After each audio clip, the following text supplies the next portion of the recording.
speaking of Trump's cabinet, those who do not read. Yeah. Steve Miller, above all. Is that Mitch Miller's son, the singer? No, I don't know where he came Yeah. from. Fly like an eagle. Yeah, no. Right. Yeah, Steve Miller, he's the one that's orchestrating now instead Pushing, of Bannon. he's, as they say, a complete xenophobe. Yeah, okay. He's well. Bannon without the intelligence and the background. Yeah, but to be honest, folks, they keep pulling the wool all the time. Look at Trump. I'm going to give you 1.8 million dreamers. He's playing Schumer like he's a little boy in the marbles game. I'm telling you, it's very sad, to watch this at work and how benign the Democratic Party is, and how lacking in ideas. Yeah, and that's all we're going to hear. We got to win the elections. You got to get out and vote. We need change. Like that's change. Stupidity. Of course, generalized stupidity. Absolutely. You got to stay in the center, and the Right. center keeps moving. Yes, exactly. Keeps moving to the right. Yes. I just talked to a friend of mine in the socialist alternative. He's like a professor at CUNY, and Essay, huh? how you doing? How you doing? Oh, man. Heidegger was very fond of the essay. Back in the other essay. What did he say? They're How we running doing? election campaigns. Election campaigns. So you give me a break. Give him Gramsci on elections. He doesn't read that stuff. Sartre on election trap for fools is a brilliant piece. Yeah, I'm The gonna Trap read that. for Fools. I'm gonna Brilliant. teach that in school. Elections Trap for Fools by Jean-Paul Sartre. Oh, that's great. Yeah. Is it election : trap for fools? Or? A trap for fools. A Trap for Election. Fools, yeah. I think it's singular. Yeah, I'm not, yeah. Yeah. A trap, not traps. Yeah. Yeah. But it's like election : a trap for fools? Something like that. You can find it. It's in situations, Yeah. yeah. Oh, Yeah. it's situations, Yeah. In his writing situations, they called situations. Galilean, yeah. Situational pieces. Yeah, he wrote this after the May of '68. Badiou says something recently too about that, about elections. Yeah, Badiou is Big the total same waste thing. of Well, he called the socialist government in France capital parliamentary rule. That's what he called. That's basically what the things. And this goes. And Schmidt is very good on this. Of course, Luxemburg and others, but even on the left. But Carl Schmitt on the right was extremely good on parliamentary democracy and its failures. The consequences being different for him, and also maybe not for the same reasons. But he did have a very good critique. I read a Yeah, great quote yeah. by Heidegger from that essay, Only a God Can Save Us. He said, the big question today is what type of political government, what type of politics can best engage with the technological, with the question of Planetary technology. He always and he used said that he's not phrase. convinced that it's democracy. Yes, that's right. That's right. Yes. Well, that throws into question what is democracy. And Karatani doesn't believe in democracy either. He's a Marxist. Yeah. It's isonomia. Is the thing. In which text? This is in a book called Isonomia, his last on the origin of Western philosophy. And he actually speaks to isonomia and the structure of world history. And it's interesting because isonomia was what happened before Athenian democracy took over, and was probably a much better system in a way in guaranteeing people's autonomy. In fact, one could call it, in the vernacular, the Greek Enlightenment. And the democracy in a way was a kind of cover-up of the Greek Enlightenment in some senses. We could talk about this. It's complicated, but it's an interesting thing. Isonomia? See, isonomia, this is the phrase. Isonomia, yeah.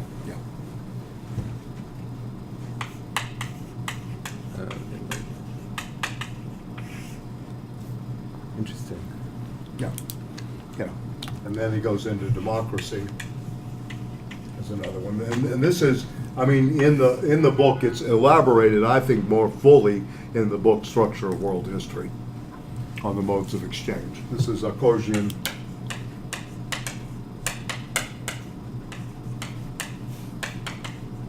Karatani. And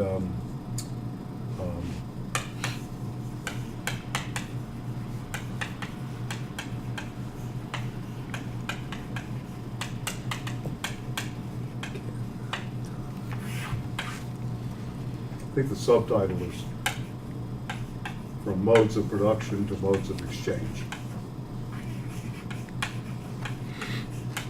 And proposes that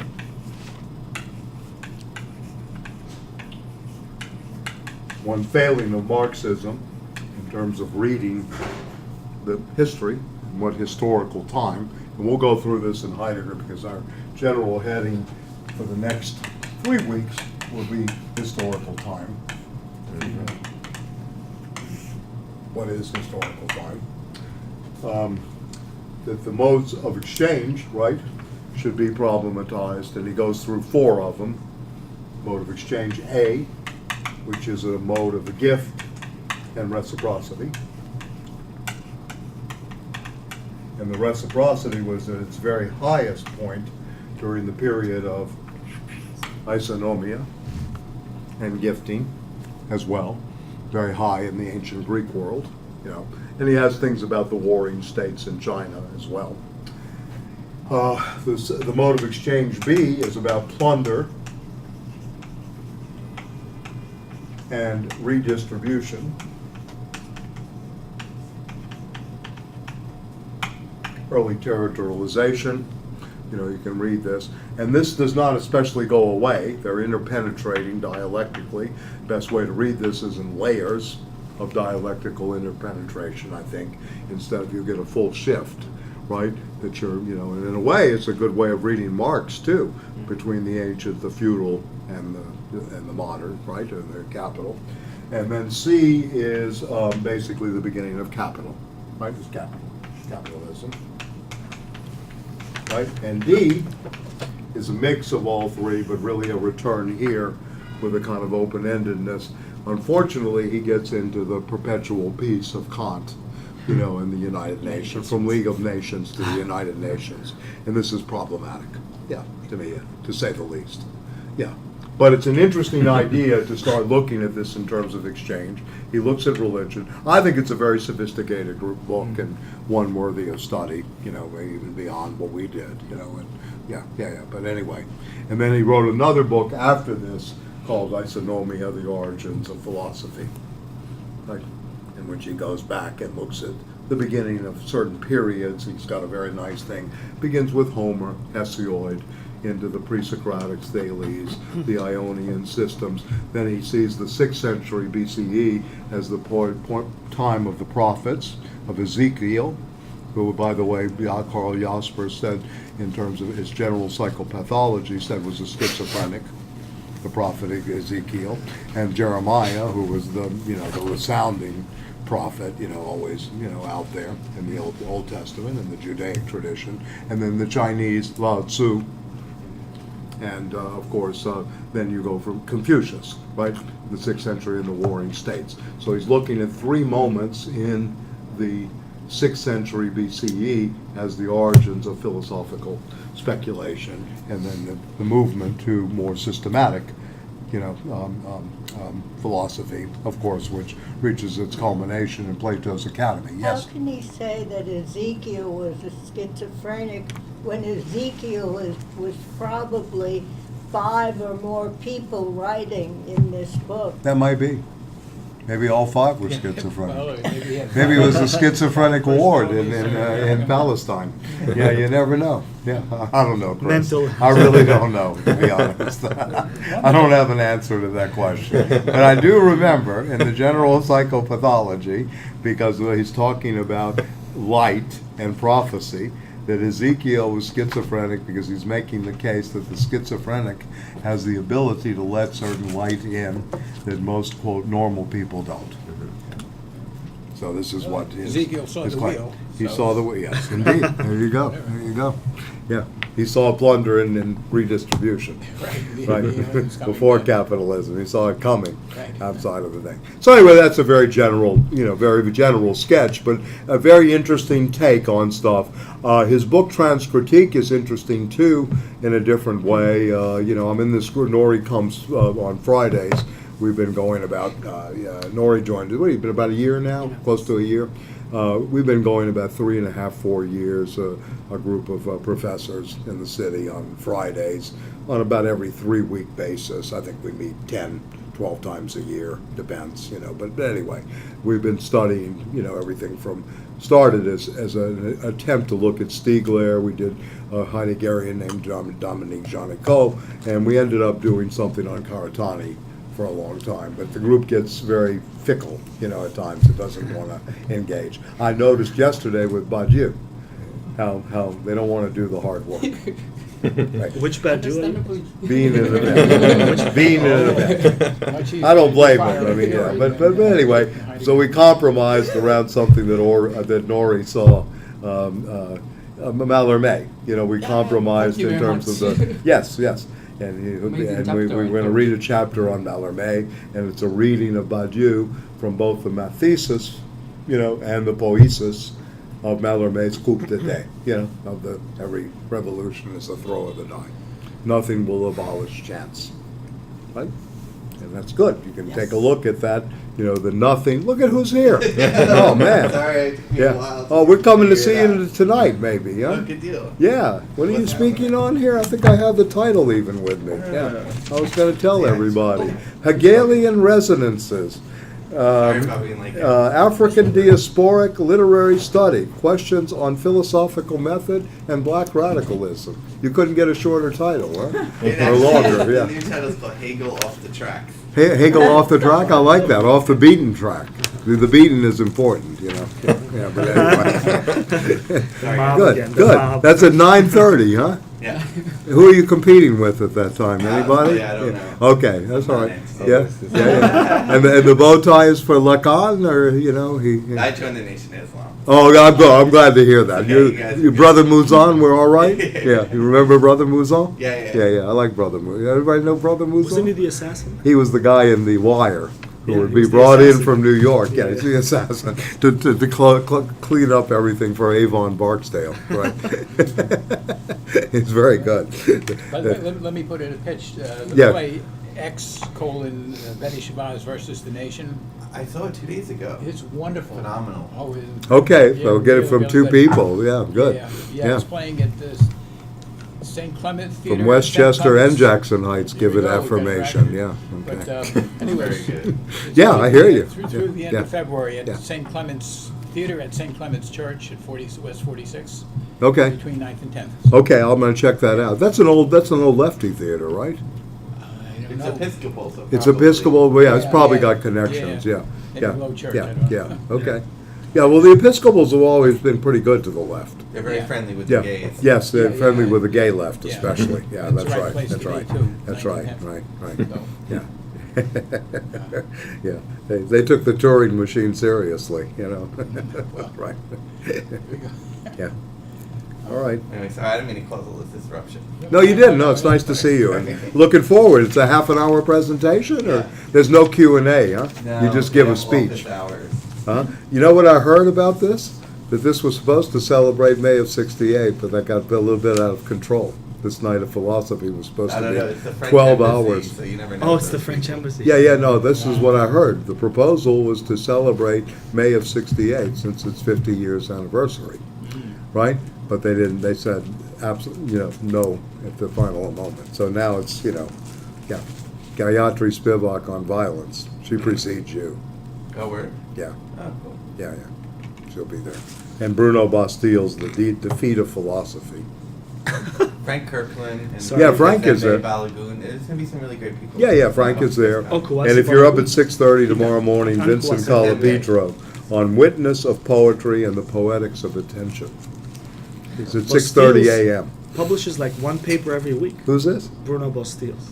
Oh, those are Very those are comprehensible accumulated to me. stuff thing that's been going on a long time. Every with week. him. Yeah. It's a one-track pony. Heidegger wrote only one book, you know what I mean? He needed a job. Okay. So, Jeremy, we were going, a little bit on Cogent Karatani for a minute, and that's why it's on the board. And I'm teaching so, Osonomia this semester. Isonomia, yeah. You are? Yeah. You like it?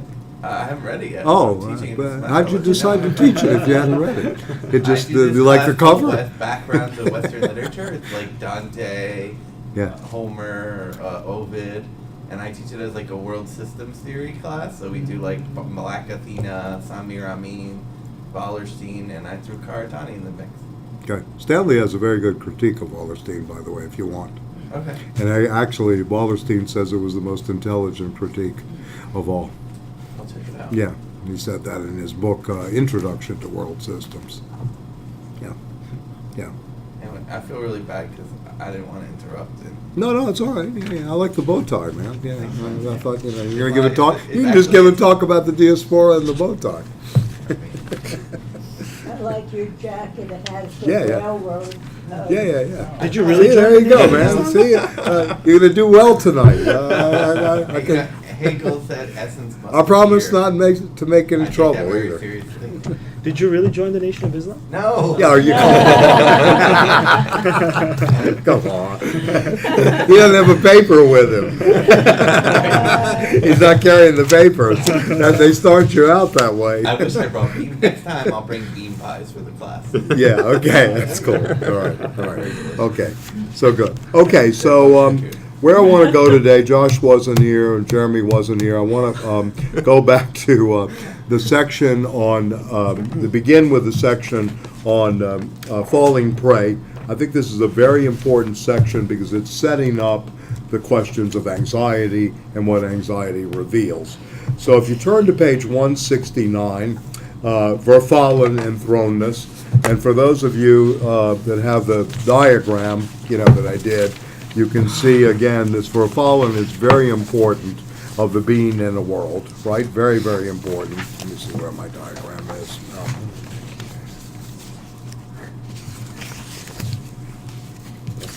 So you basically at this point have three, let's see what my notes are, three basic concepts that are going on in this this part of the text.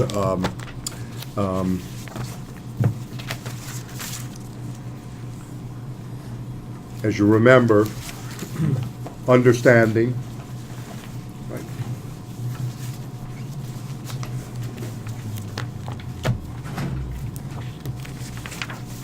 My notes. Attunement before that, and fallenness. So this triadic structure is working, as is a triadic structure of care.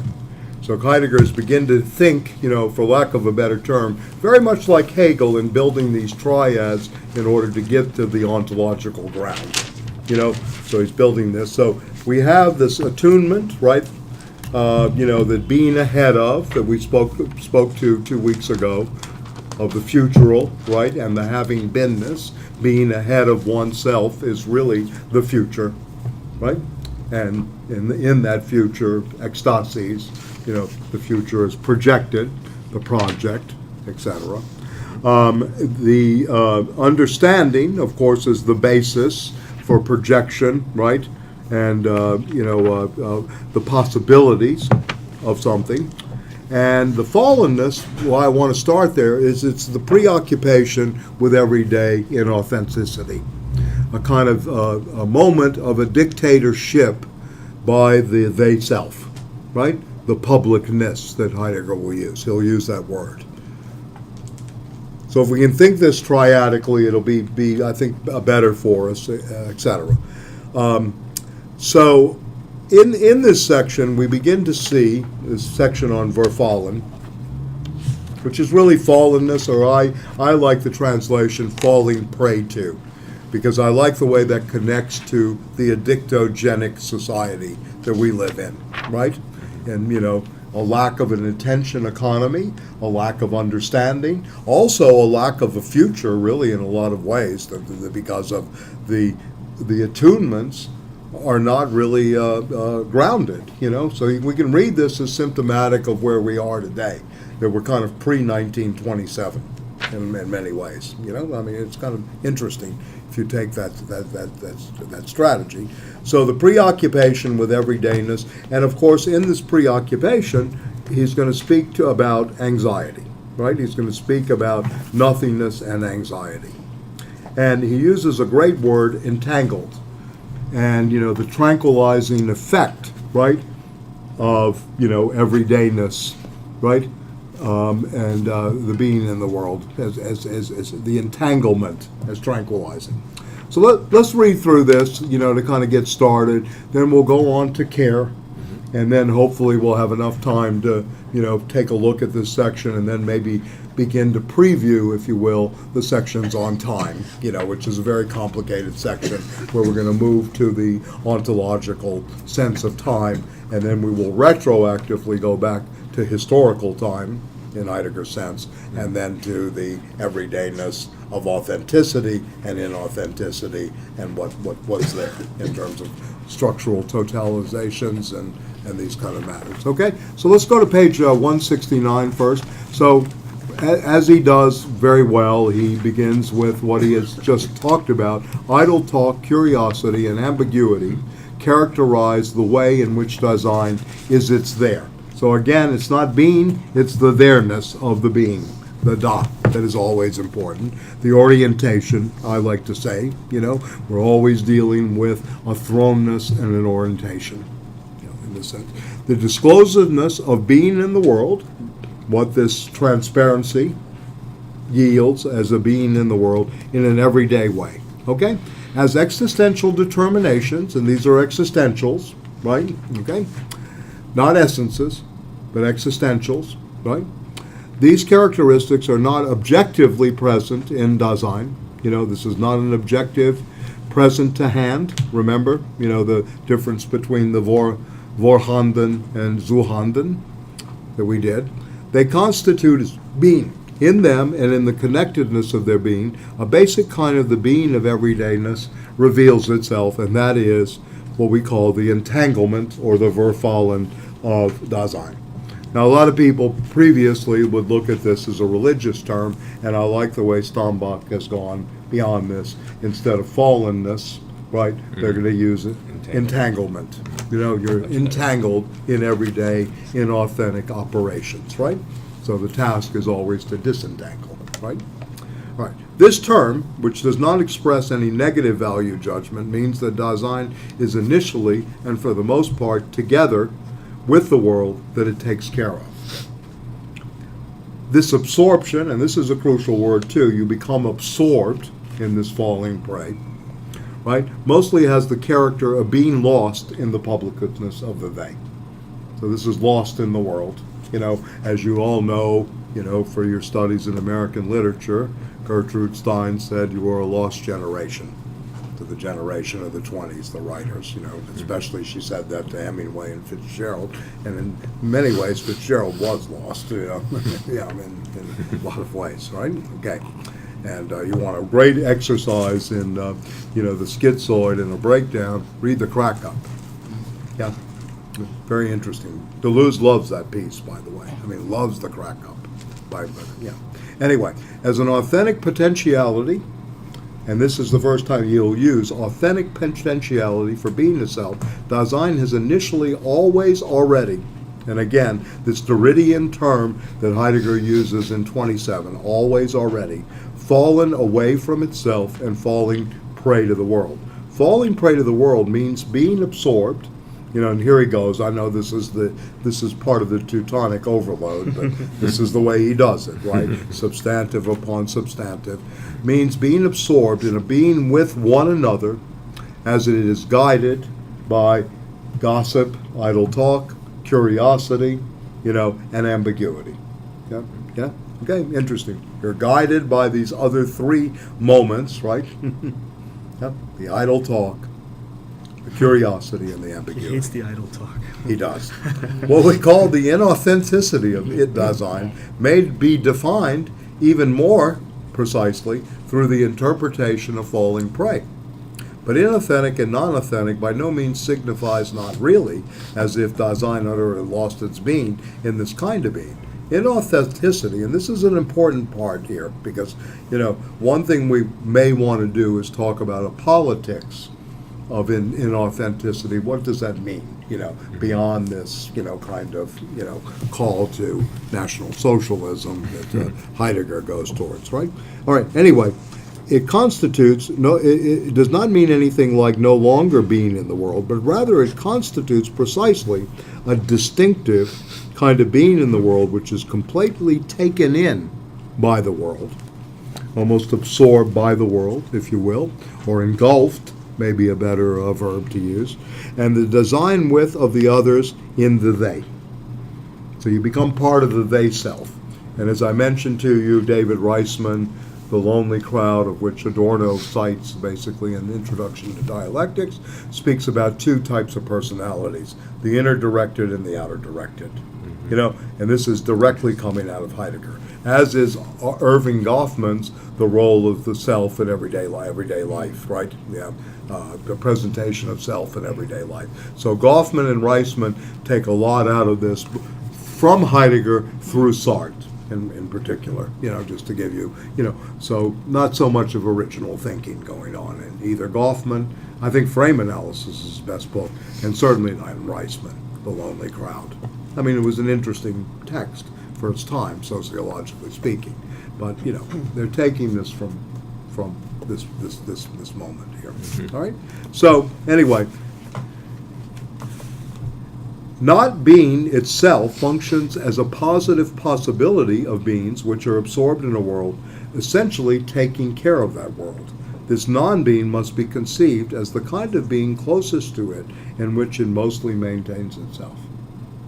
So for some way, you're not really to be in the world, right, when you're falling prey all the time, for Heidegger. You're not really actually being in the way. Yeah, yeah. And this is interesting. Thus, the falling prey of Dasein must not be interpreted as a fall from a pure and higher primordial condition. So it's not the fall in the biblical sense, right? It's not the fall into the inferno in the Dante-esque, you know, sense of the, you know, tripart division of, hell, purgatory, and heaven, right? Or the Augustinian notion of the city of God. No, it's something else. Not only do we not have any experience of this ontically, we don't know what the hell the original story was, right? But we also do not have possibilities and guidelines for such an ontological interpretation. So in a way, like Plato, he's sort of saying, this is a myth, you know? You know, it's the myth of an allegory. And for us, it doesn't really concern structure of Dasein in, you know, its everydayness. So, as factical, not facticity, but as factical being in the world, Dasein, falling prey, has already fallen away from itself. And this will give you an example of, you know, diagnostic categories, if you will. You know, that you're going to have the diagnostic, you know, here's someone that's come in this, right? X, DSM-5, or whatever it is today. It is not fallen prey to some being which it does or does not run into the course of its being, but is fallen prey to the world, you know? So it's not like someone, you know, turned someone on to heroin, you know, and they were responsible for this in some ways, according to Heidegger.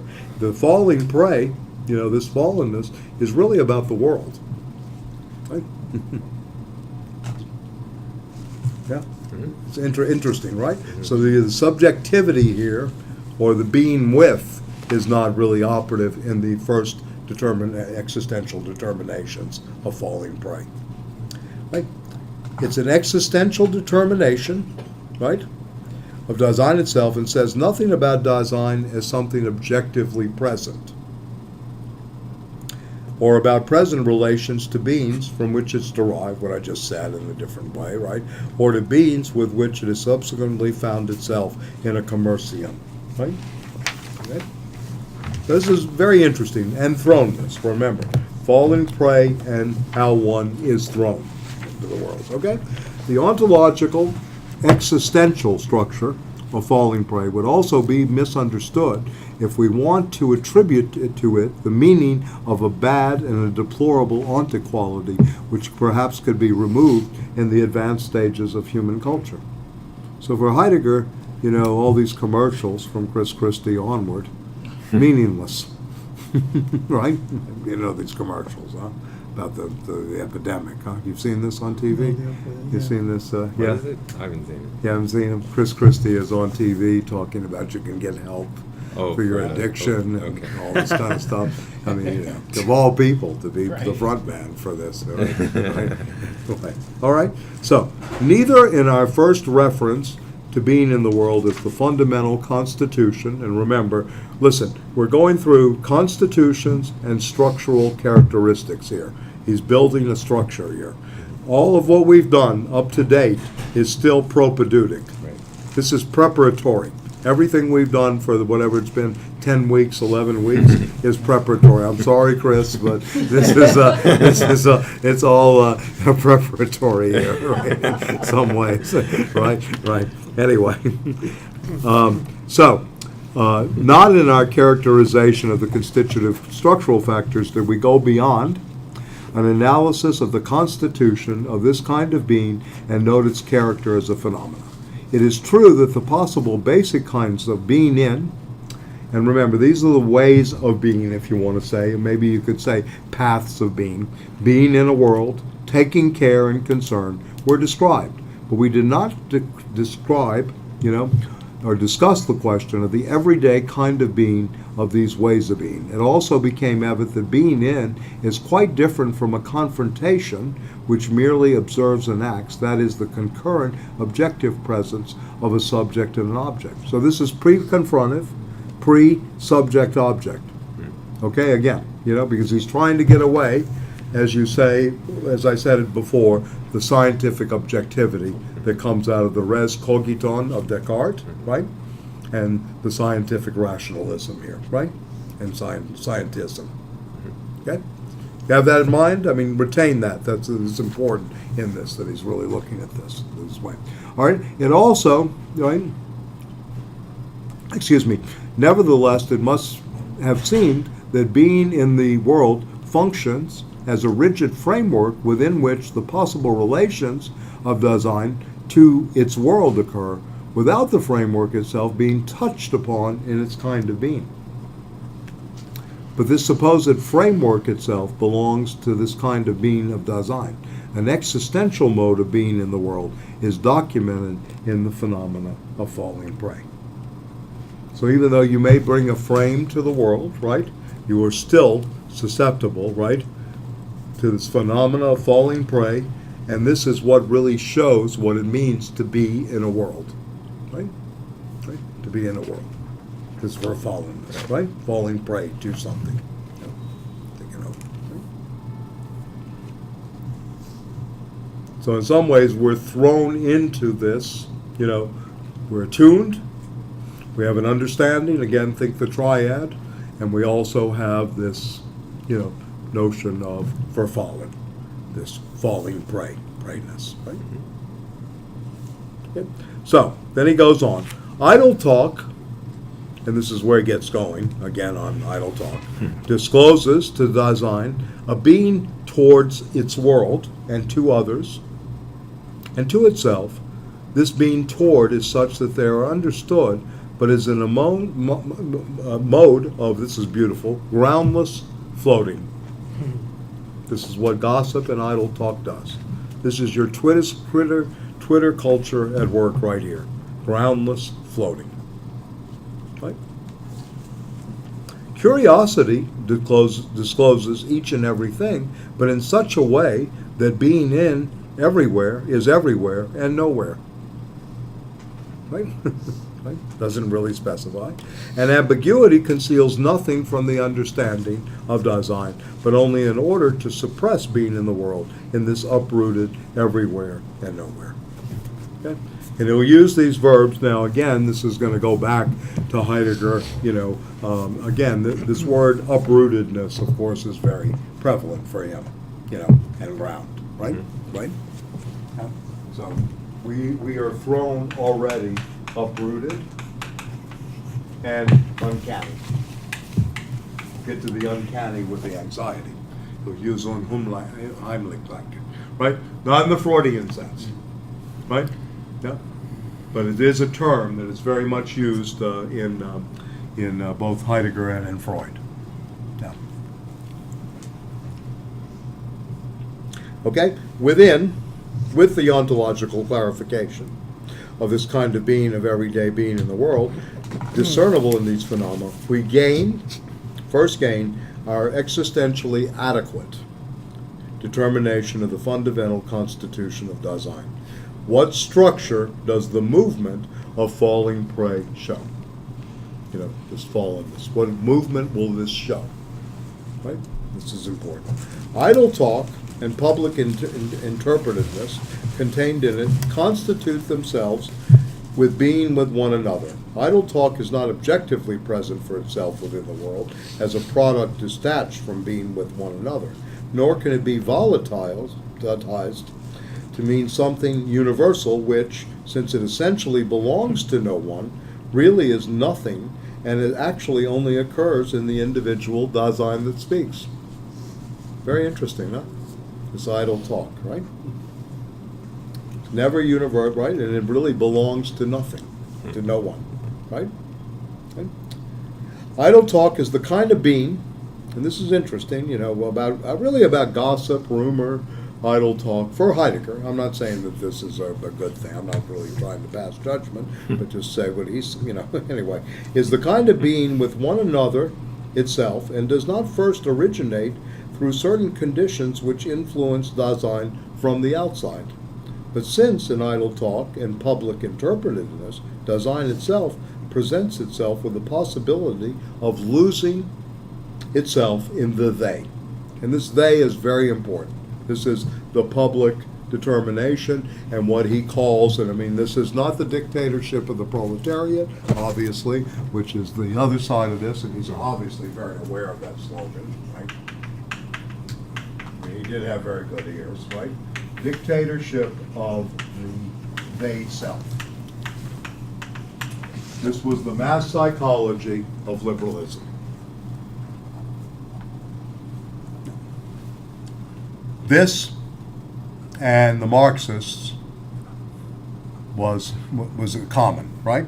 Even though Reich takes it one way, Heidegger somewhere else, right? They have different versions of what, you know, the mass psychology of fascism. In Heidegger's case, it begins with the mass psychology of the they self.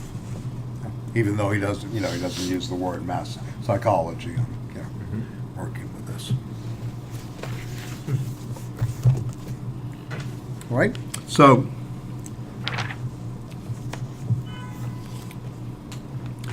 Dasein, but since in idle talk and public the possibility of losing themselves, of falling prey to groundlessness, that means that Dasein prepares for itself the constant temptation. Prepares for yourself, you know, in your inauthenticity, Dasein, or the there beingness of you.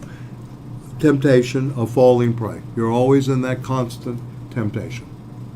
You know, when Heidegger would introduce Aristotle, he would say, Aristotle was born, he worked, and he died. Let's get to the work. There was nothing biographical, there was nothing about the rumors, etc. involved. This is what he was primarily about, right? I mean, in terms of his own lectures. Being in the world in itself is tempting. Right? Having already become a temptation for itself in this way, so falling prey and temptation are interesting kind of vocabulary here. Once again, you know, I'm tempted to do this, right? In some ways, right? And of course, you know, you can play on, you know, what is it? Flaubert's The Temptation of Saint Anthony. You know, you have, of course, many levels to this. Sauron is writing, you know, in the religious register, but also people say, you know, temptation is also about attempt, right? You know, the temptation itself also leads to, you know, what tasks one will charge oneself with, to what attempts one will make. So this becomes part of the project, right? So there's this interconnection going on. Having already become a temptation for itself in this way, the way in which things have been publicly interpreted holds fast to Dasein in its falling prey, right? So there's an unawareness here, obviously, you know, constantly going on, right? Idle talk and ambiguity, having seen everything and having understood everything, develop the supposition that the disclosedness of Dasein, thus available and prevalent, could guarantee to Dasein, and here we go, the certainty, the security principle, the genuineness, and the fullness of all possibilities of its being, right? The self-certainty and decisiveness of the they increasingly propagate the sense that there is no need of authentic, attuned understanding. Very interesting, huh? In this drive for security, and, we witnessed this, and I know we talked about this somewhat in the Techniques of Servitude course, and it's certainly come up with Stiegler as well. The security principle on which this system really operates, right? In a way, for Heidegger, has no understanding, right, or any attuned understanding. The supposition of the they that one is leading and sustaining a full and genuine life brings a reassurance to Dasein, for which everything is in the best order and for whom all doors are open. Entangled, being in the world, the falling prey, tempting itself, as at the same time tranquilizing. So the drive for security is a drive for tranquilization, etc. And it presupposes very little understanding of how one is thrown, right? Very little understanding of an analysis of how one is attuned, etc. This tranquilization and inauthentic being, however, does not seduce one into stagnation and inactivity, but drives one, and this is a beautiful phrase, uninhibited busyness. The old cliche, running around like a chicken with your head cut off. Right? He writes one paper. Gargling in the rat race choir, Or a Bob week. Dylan. Right? I'm sorry? Please. This guy writes one paper a week, uninhibited busyness, right? Oh yeah, Bruno. Oh, yeah. Bruno Bastianich. He's a good guy. But yeah, it is true. Yeah. Just got a little confused. Yeah. Sorry. Yes. No, it's like my Babette Babbitt. She puts up something on Academia every 2 weeks. John Clark be recycling papers on the same stuff. In some ways. Anyway, all right. Being entangled in the world does not somehow come to rest. Tempting tranquilization increases entanglement. So the trap, of course, right? When you feel secure, when you're in this moment, is really what's happening. You're getting increasingly entangled. You're increasingly becoming part of the dictogenic, or really, in Heideggerian language, this falling prey, right? This verfallen. Very interesting, huh? And one of the reasons why education, in some ways, is not really about, quote, teaching and learning anymore. It's about disentangling. It's about unlearning, is really what education is about. This is why the need, in my view, that we need alternative universities, alternative spaces to really learn. Because the rest is about building security and building the security state. You can begin to look at this in terms of what the state and the military is there for. It is to protect and to increase entanglements. Right? Very interesting, and people like Michael Dillon. Yeah, go ahead. No, just as yeah, a it's side all note, right. Baruch College just signed a contract with the CIA. Oh, they did. Intelligence Good. Master Program. Intelligence Masters. That was like, Yeah. that's like region specific. Okay, interesting. Yeah. You know how Paul Baran used to introduce his course. I learned this week at Stanford in political economy. There are intellectuals and there are intellects. There are very few intellectuals, and there are a lot of intellects floating around. And the CIA has a lot of intellects, right? And no intellectuals. Yeah. We have Homeland Security here. We have a program, Masters in Homeland Security. Not in Brooklyn, but as you know, Homeland Security is across the street. Oh yeah. Oh, yeah. You don't know this? The Homeland Security is over there in the Metro Tech. Oh yeah. They moved it over there. Yeah, that's right. But we have a program at LIU Post run by Harvey Kushner, who's a right-wing guy. I could have been the ambassador to Poland, but the Clintons didn't push it far enough. This is Harvey Kushner, and he has several stores. I'm sorry, Jeremy, you started me up.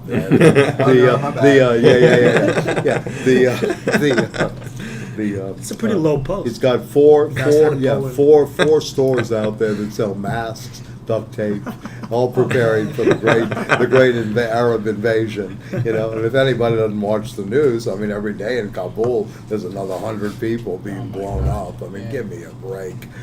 War on terror. Anyway, so all right. So let's go on.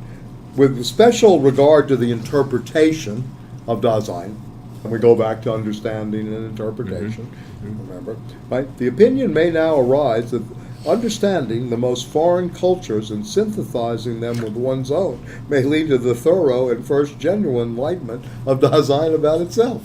Identity politics. Yes, indeed. Versatile curiosity and restlessly knowing it all masquerade as a universal understanding of Dasein.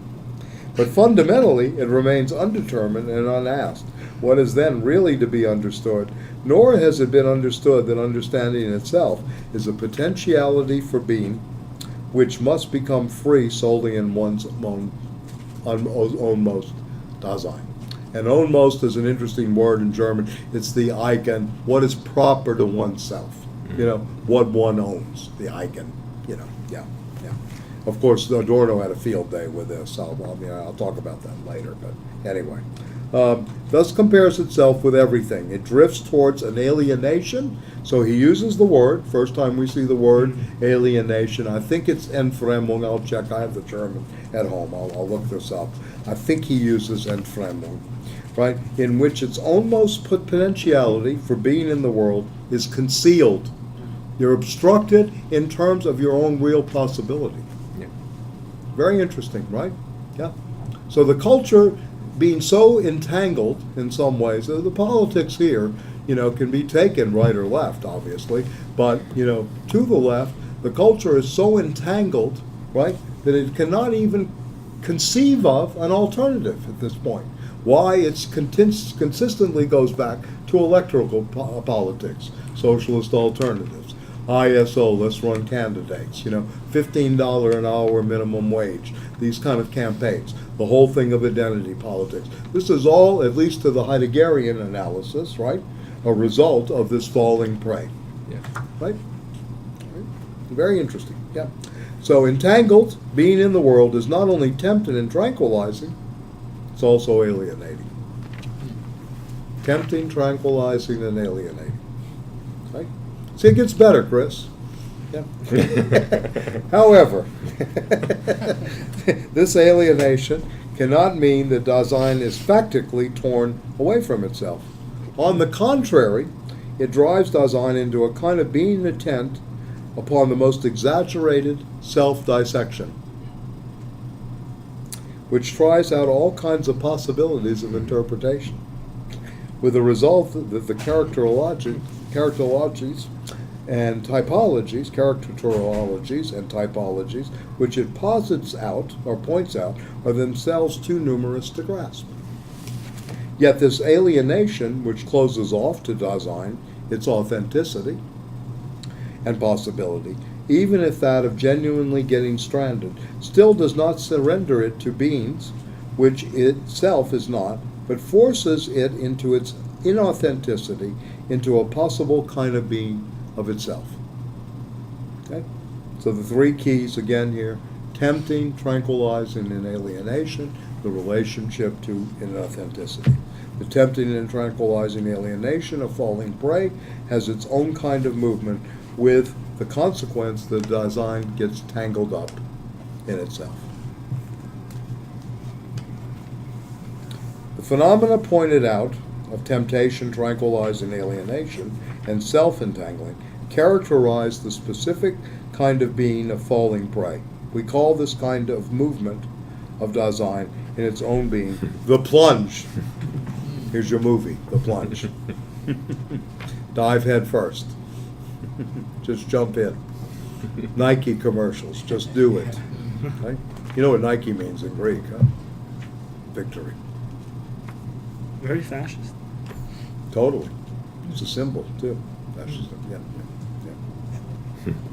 Dasein plunges out of itself, into the groundlessness and nothingness of inauthentic everydayness.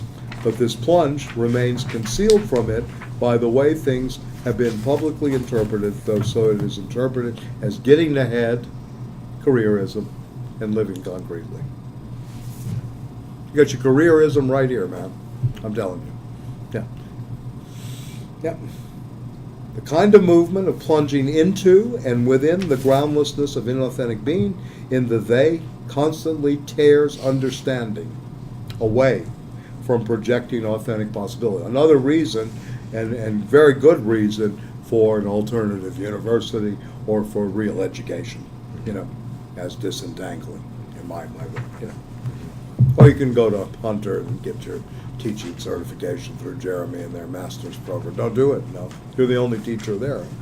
Okay. I don't know about all that. Yeah, I understand, yeah. They want, I mean. Yeah, I know what they want. I heard you call Peter. Yeah. I stay up late at night, Yeah, Anyway. Drags it into the tranquilized supposition of possessing or attaining everything. Right? Since the understanding is thus constantly torn away from authenticity and dragged into the they, although always with a sham of authenticity, fake news. Fake news is perfect for this. See, Bannon, he's stupid, but he's a fox stupid, in a certain way. Because they figured out a way how to prey upon this, this dictatorship of the they.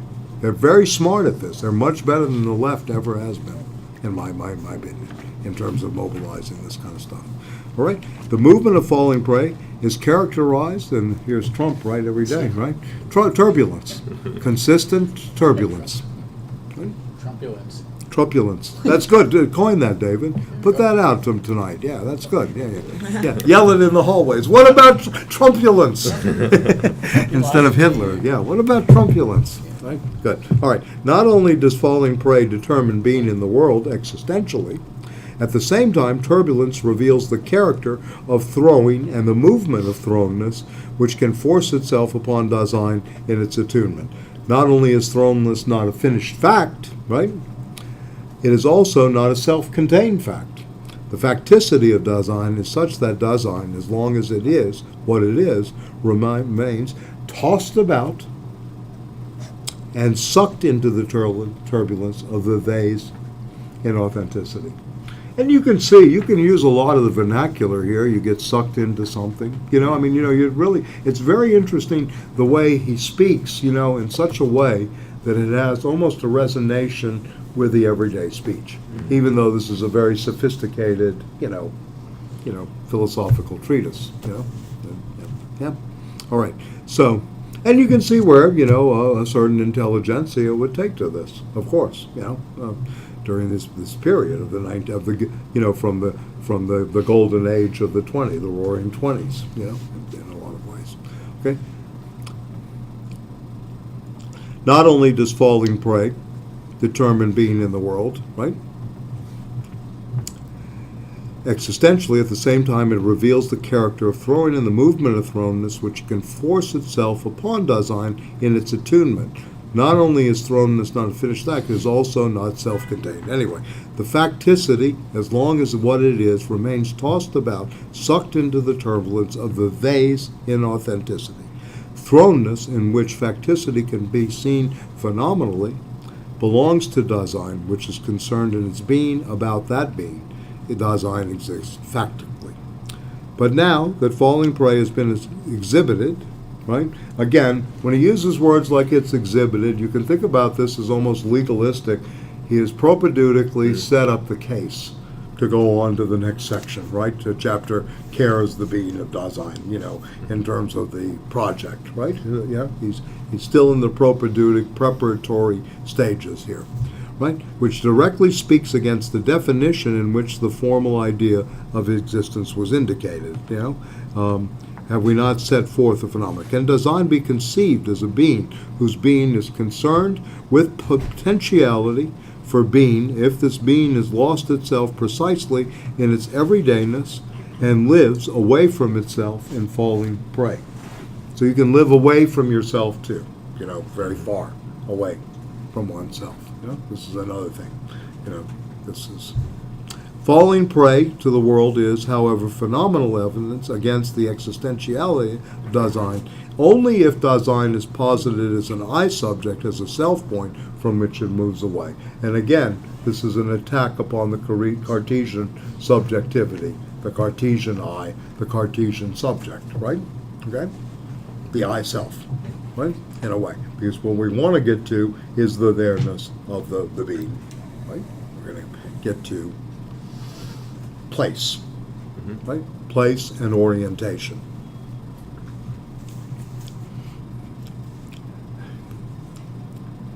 As a self point from which it moves away. Then the world is an object. And he's really showing how the subject-object is created. Not how to solve it, but how it's been created, in the history of Western thought.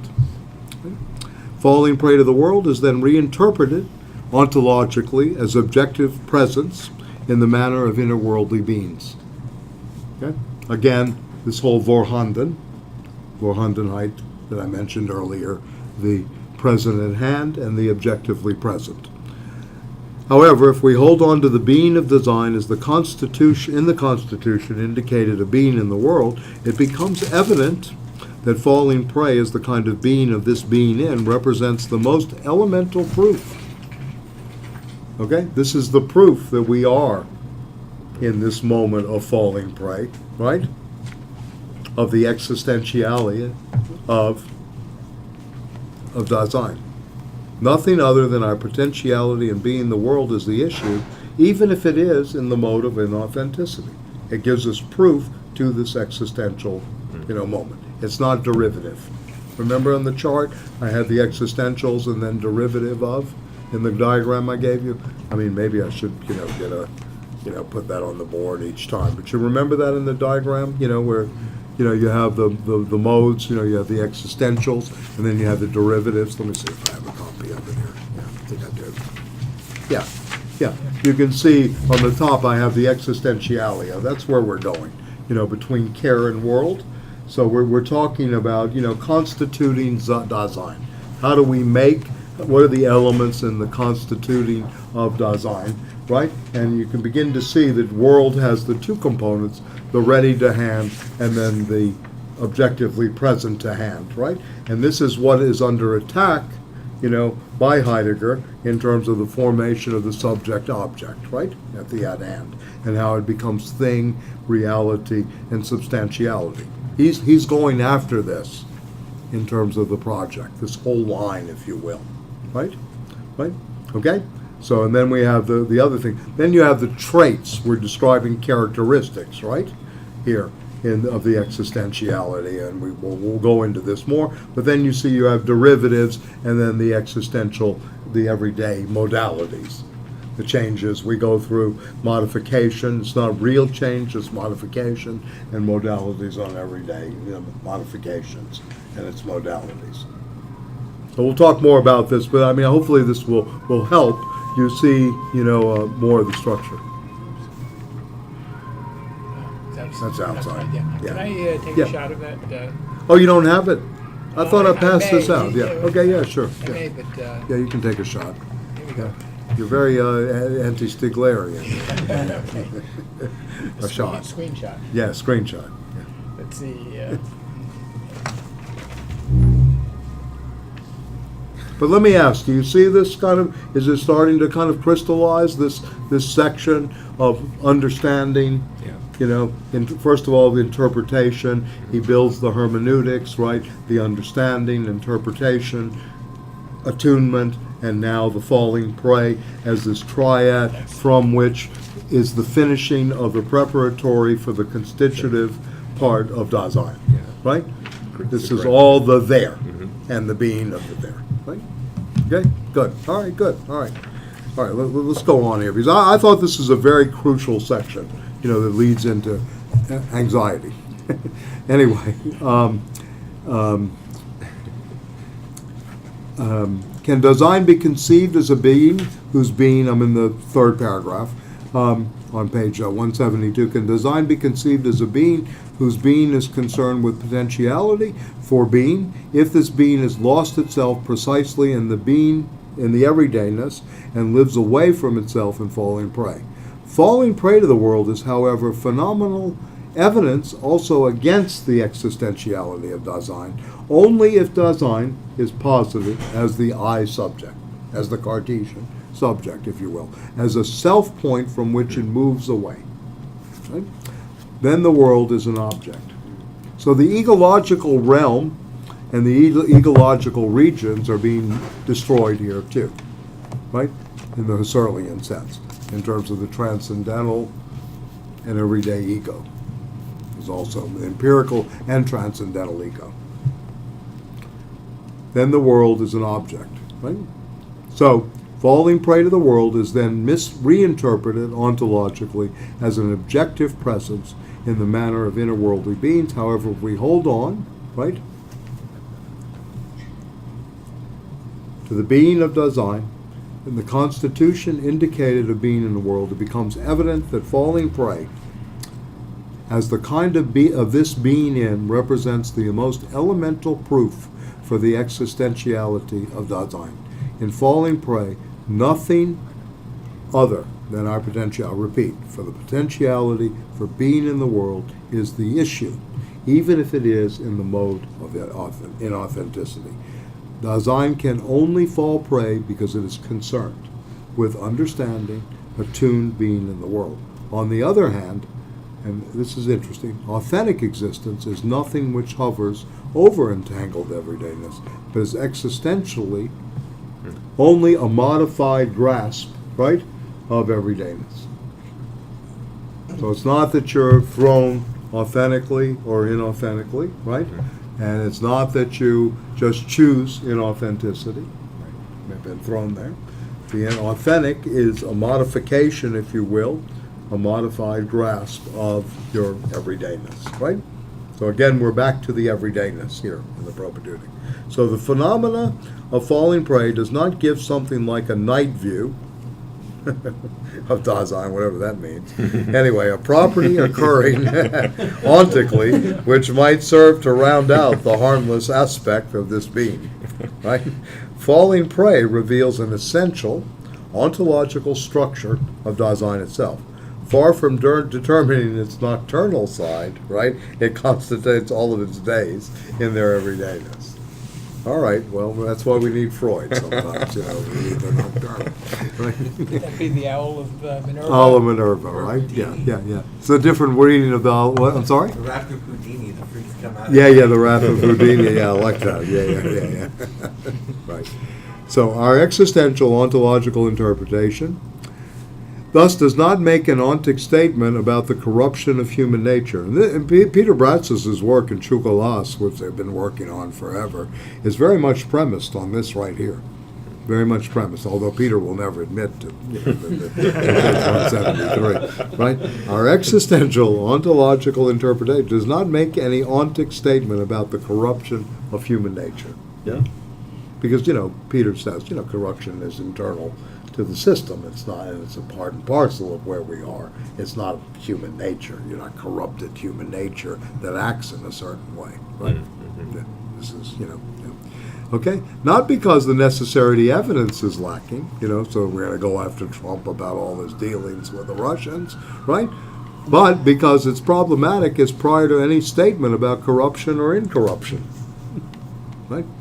Now, if I'm in the White House, I'm, of course, reading this out loud and explaining it to them and making sure the check is about 100 times more next year. But then, they're not going to get it anyway. Yeah. Falling prey is an ontological concept of motion. Ontically, we have not decided whether human being is drowned in sin, I have the quotation of marks of that, in the status corruptionis, or whether it walks in the status integritatis, or finds itself in an interim stage, the gracious state, the state of grace, right? In what is it? Ingratitude, the gracious stage, or the sin stage, right?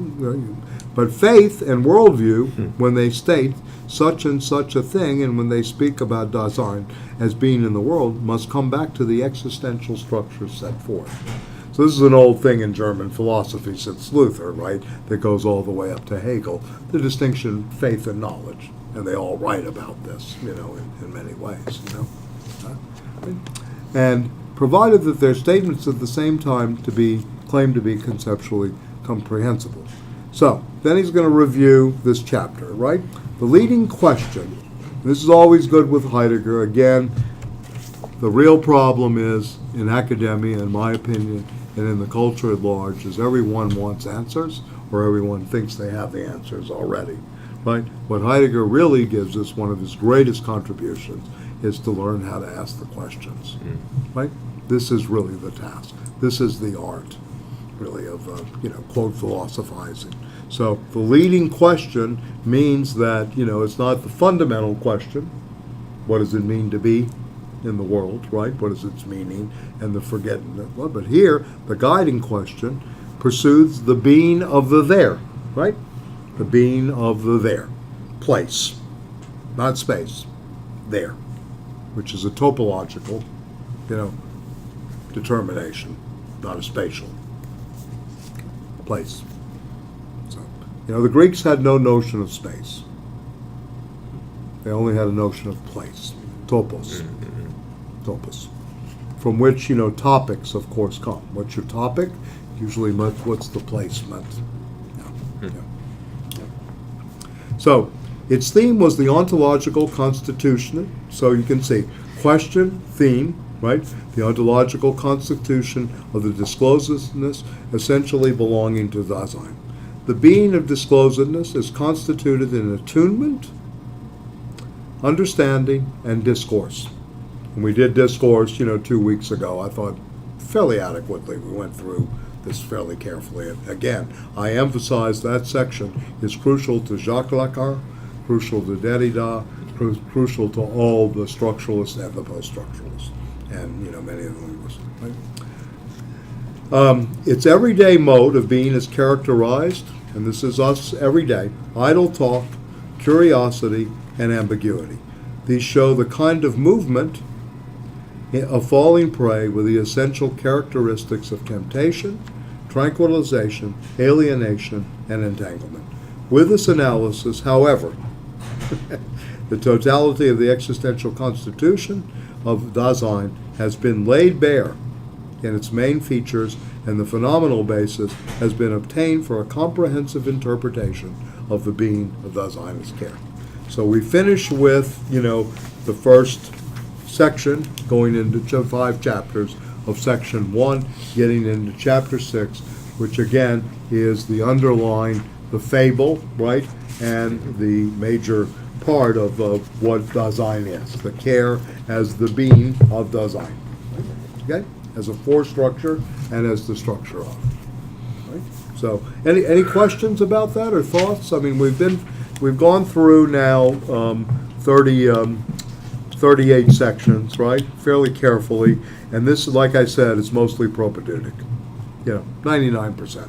Even though he raises the fundamental questions, he asks the questions, right? But now it's, we're on to the main stuff, right? Right? So is this falling prey section The end. criticized? By? I guess, I don't know. Outside. You're trying to start a rumor here? Idle talk? No, I'm just wondering. No, is this the section that's really criticized when people talk about the politics of Heidegger in a sense?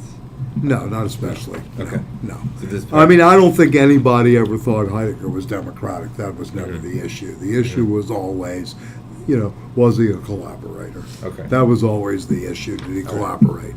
Whether or not this went to, Right. National Socialism. And again, let me just do something really, and I'm going to go back to this later, but I've got some thoughts about this now. That, you basically have this movement happening. Germania from Holderlin, right, and then Adorno with Auschwitz, right. Spell that. Right, so this is going to be the division, that one would think of in terms of the Adorno. Oh, you have Germania, you have the play. I have Mueller. Yeah, Einer Mueller, a Yeah, friend of mine yeah. translated that, yeah. That translated by Bernard Schutz? Oh, no. Yeah. Yeah.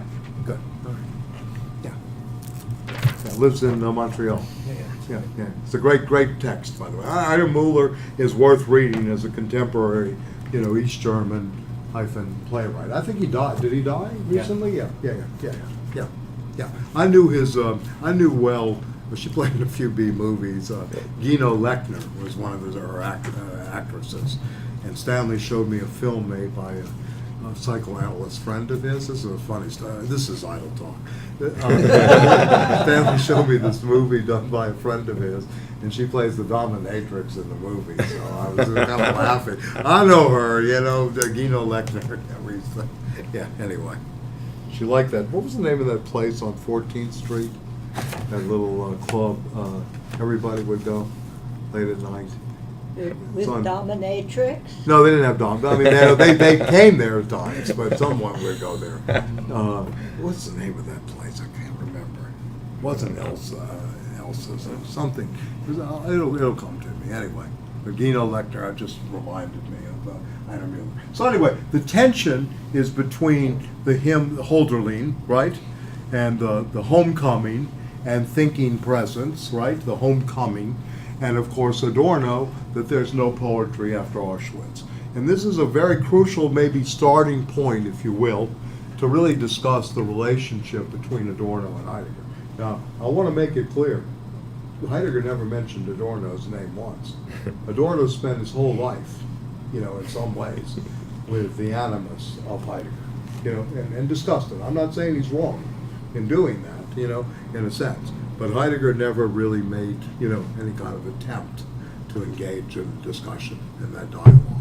Even though Marcuse, he was well aware of the Frankfurt School because Marcuse was his student, right? And Marcuse, we'll go back over this when we get to the philosophy of history here. Marcuse wrote his dissertation, his dissertation, Schriften, was done with Heidegger, on historicism. So he must have known Adorno. Of Adorno. No, of course he knows Adorno. Yeah, no, of course. So anyway, we're gonna go through this, later, right? I want to go back to this, and also maybe the difference in what dialectics, meant to Adorno versus that of Heidegger, maybe as this kind of thinking of dialectics beyond dialectics, right? How does that really work? Because it's complicated. We should at least have a grounding in this.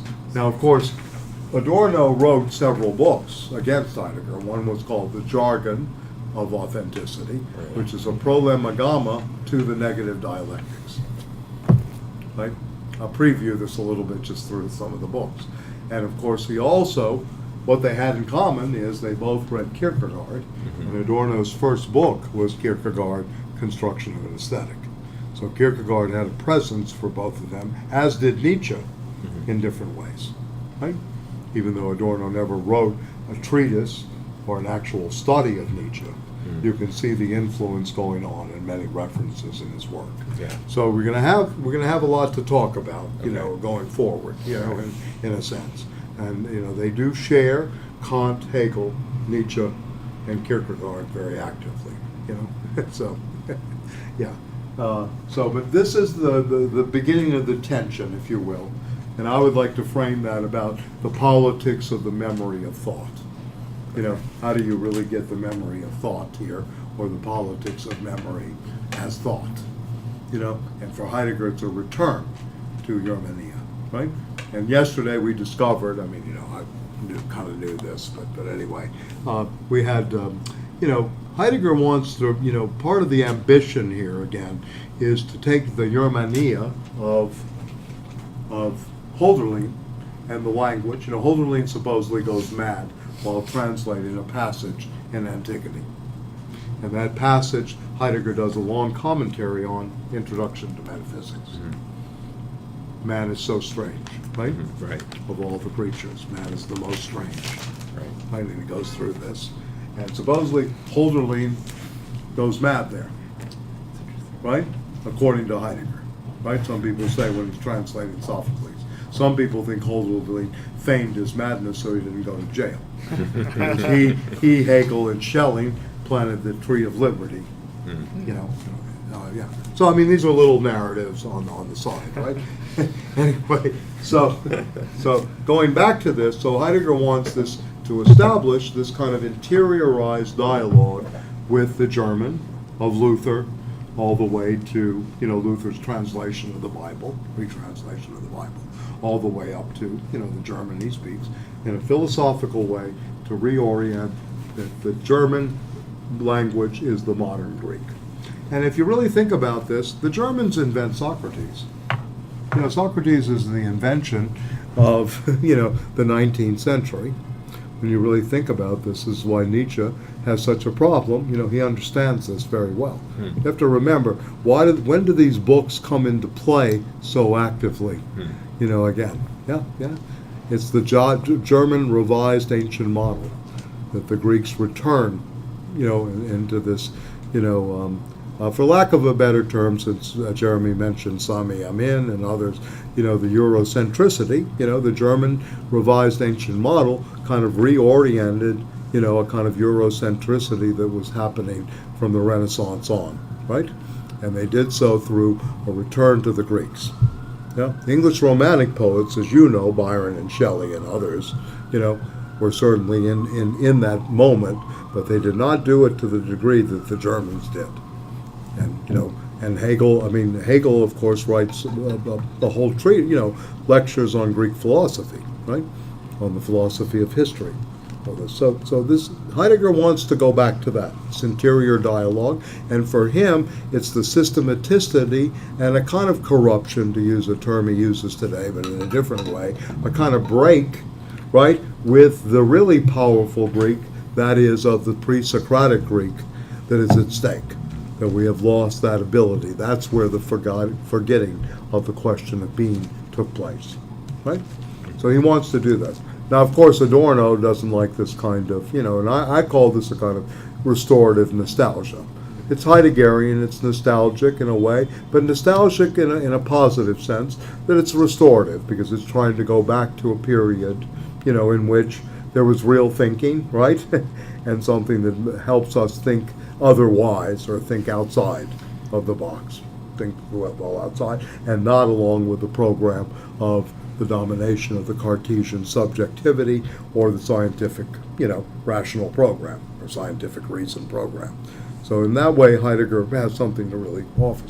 On the other hand, Adorno will begin to, criticize this in some ways, the way he twists the German language, right, etc. And Adorno is obviously much more the cosmopolitan. The thing that they have in common is both want to restore thought. They both have said, we are not thinking. Heidegger writes a whole treatise, what is called thinking. We have not yet begun to think. And he talks about teaching and learning, and there's very, very good sections in that book. If you're going to be a professor or whatever, it should be required reading, in some ways, what is called thinking. So anyway, but Adorno will talk about, this moment of going back, why this is nostalgic, etc. Going back to this notion of Hölderlin, of Germania. But to put to the German model, the ancient model, the revised ancient model. Remember, I'm speaking in a pedagogical sense here. That going back to this revised German model, Germania, the Germans considered themselves the modern Greeks. They were the dominant, culture. And if you look at what the contribution was, philosophy, science, almost in all fields, where would we be without German science?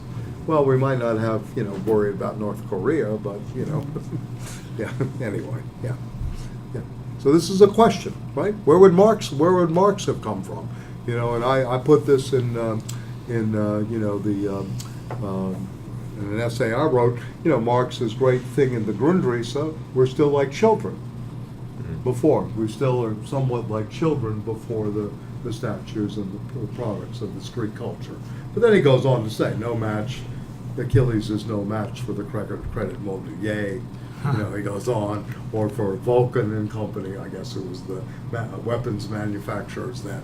So this is in the introduction, at the end of the introduction to the Grundrisse, when he talks about this, kind of we're children before this period in ancient Greece. So even Marx is a product, if you will, of this revised ancient model.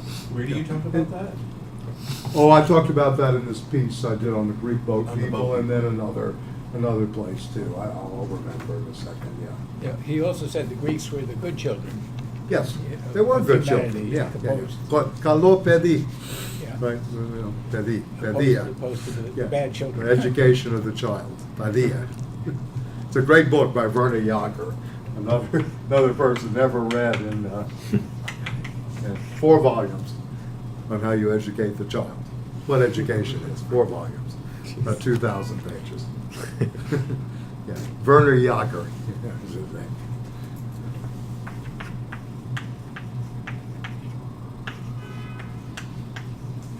Yeah.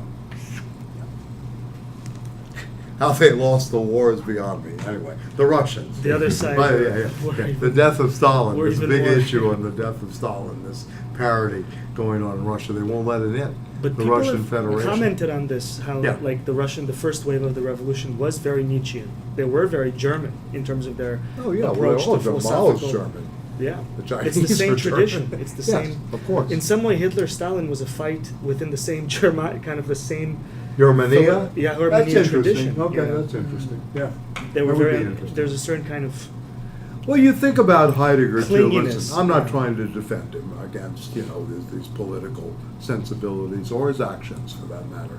However, if you think about this, the big but is, what are they really doing? Hitler was a small guy with a very big idea. With a big idea that was out there from the 19th century. This is a 19th century idea, of Herrschaftenbewegung, master formations, right? And culture formations, and this is Nietzsche, too. Wagner. Yeah, and Wagner, of course, yeah. This is why Nietzsche broke with Wagner, because he didn't think it was, Machiavellian enough. Yeah, people forget this. They think Nietzsche's some good guy that, is going to, some liberal. Give me a break. Then there's democratic residences. This is ridiculous. People have made whole careers on this, too. William Connolly, these kind of people. Yeah. Nietzsche's Bonapartist to the core. To the core. Yeah. Not the small one, No, but he's big Bonapartist. Bonaparte. Yeah, the big Bonaparte. Not Louis le Petit. It's the Who anti-liberal. was very spirit. smart, though. You talk about Bannon and the base. It's really Yeah. Louis the Napoleon the Third who Yeah. figures out what you do with the base. Yeah. Very, very intelligent. You read the 18th Brumaire of Marx Right. carefully, and then some of the surrounding documents. Very interesting how this works today in terms of mobilizing populism, etc. Yeah, well, that's where Arendt also is very good on the mob. Yes, in its the mob. relation to the Yes, state. that's right. And the dictatorship of the they self. He's talking about how the dictatorship of the they, takes away from all of this, right? Takes away from our possibilities. Yep.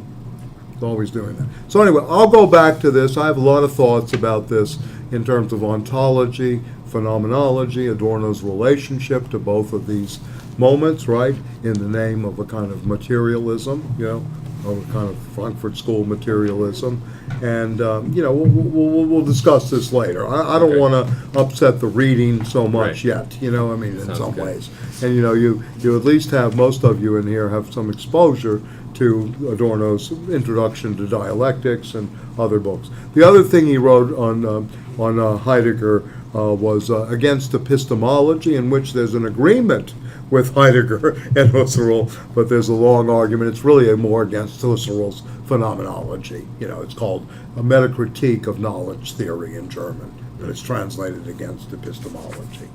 So there's also an engagement there.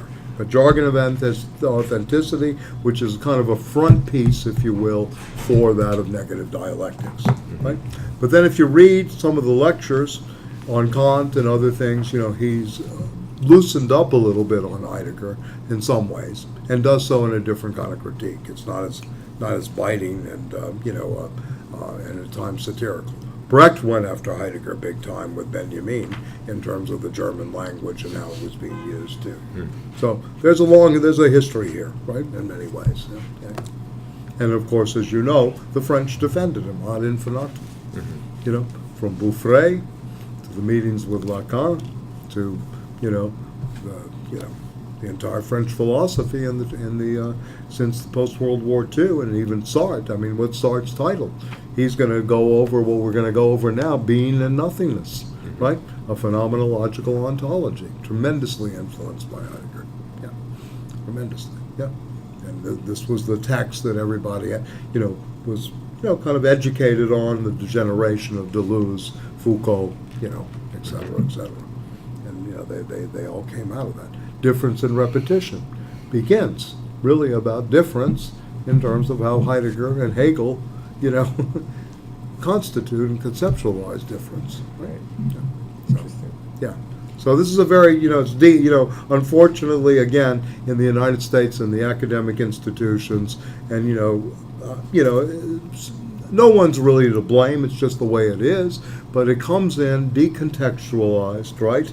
It becomes part of the newest fashion, the Zizek, the Deleuze, etc., without the background that goes on with it, in a certain way. So you get taken up by this, and then the professors teach this stuff, right, without the contextual and the historicity behind it. And what's lost there, I think, is the depth. You're being shortchanged. You're being basically, taken out. Yeah, Phil. What are Adorno's primary critiques of Heidegger? Well, one of the primary critiques is the thing about authenticity and this relationship to death and project. For them, there was always, for the Frankfurt School, anxiety was not a category that they were really interested in or feeling so much. They had anxiety, obviously, and they read Freud, etc. But this was not something that you built, quote unquote, a philosophical system on. And for them to have one's revelatory moment in an encounter with death smacked of a kind of militarism, a warrior state, all of these kind of things. So this is one of the aspects that it goes on. Also, that the language itself could be used by the system, right, for commodification very easily. You're not your authentic self, so go get a makeover. Something like that. It can And that be happens used now too, Yeah. actually. Well, yes, of course. No, totally. You're not authentic. Everything is about that. authenticity. No, of course. Yes, Authenticity of is a course, commodity. of course. Right. But for him, as you see, authenticity means something very different, and he's doing something very differently here. Yeah. So that's why it's important to read this, and then you read the Jargon of Authenticity, and you can see what he's doing. He's really saying that there's a jargon at work here that can be used in the system. Yeah. It's just like the jazz essay of Adorno. Even though for the jazz essay that everyone reads from Prisms, the perennial fashion, is taken up as an attack on jazz. It's really a piece of his on jazz, which he goes through its structure and why to him it is just a popular form and can be and he'll go through the rigor of what syncopation really means. What relationship he sees of syncopation to that of castration.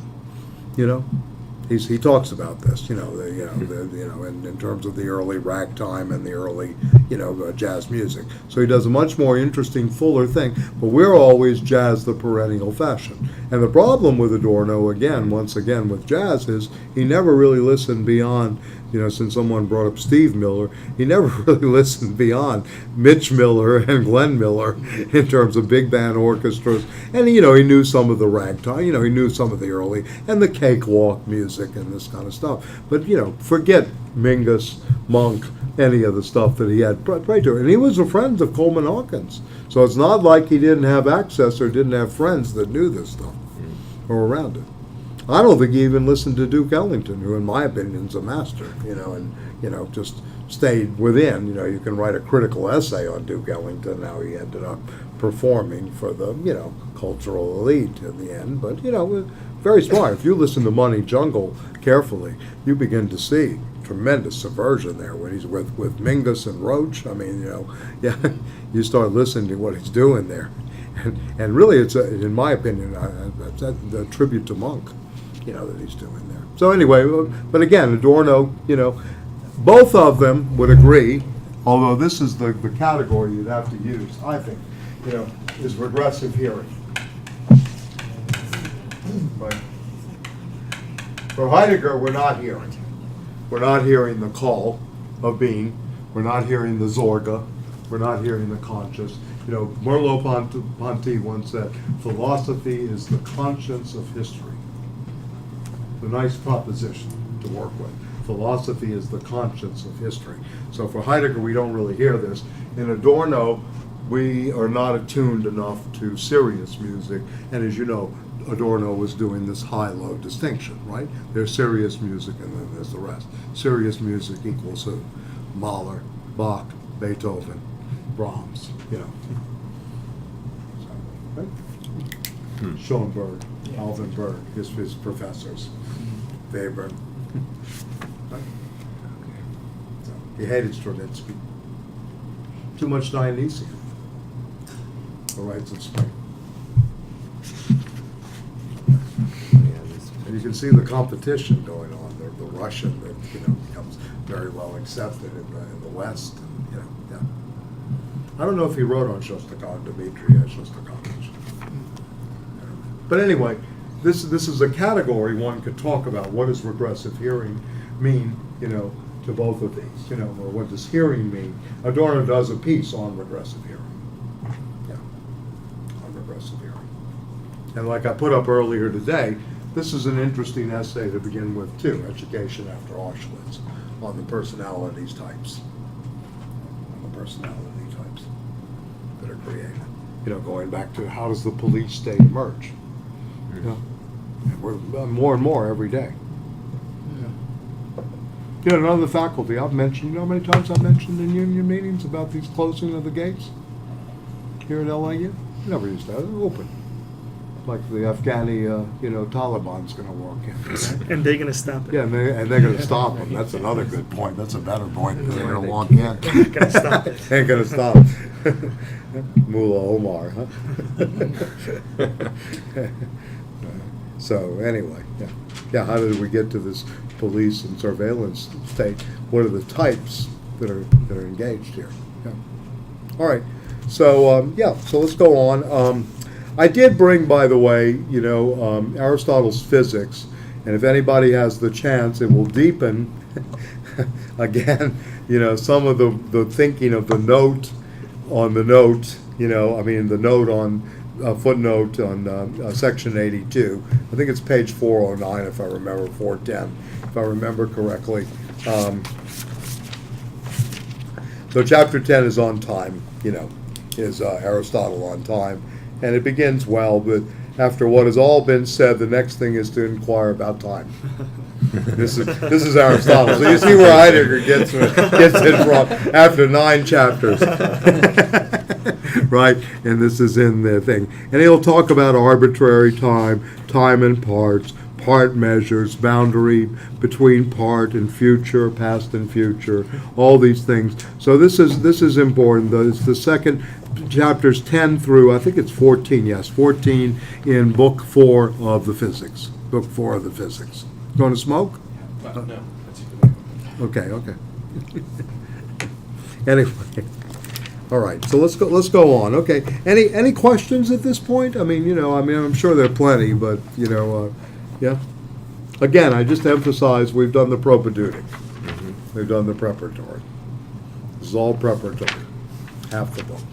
The first 39 sections, 38 sections are propedeutic. If you go back to the table of contents, you can see we are, coming into chapter 6, the question of the totality of the structural whole. We're going to build the structural whole and care as the being of Dasein, right? Before we go on to division 2. So you remember the exposition, the introduction, and then we go into the fundamental, analysis of Dasein, the preparatory, fundamental analysis. Okay? So this is the way that the treatise is organized. Right? Again, right? And the they self, we see section 27 if you want to go back to that, and it's also connected to section 38. 27 and 38 are sort of together. Every day being a self and the they. The being in, right? Being the self. Right? Okay? All right, good. Okay, so let's go on to care.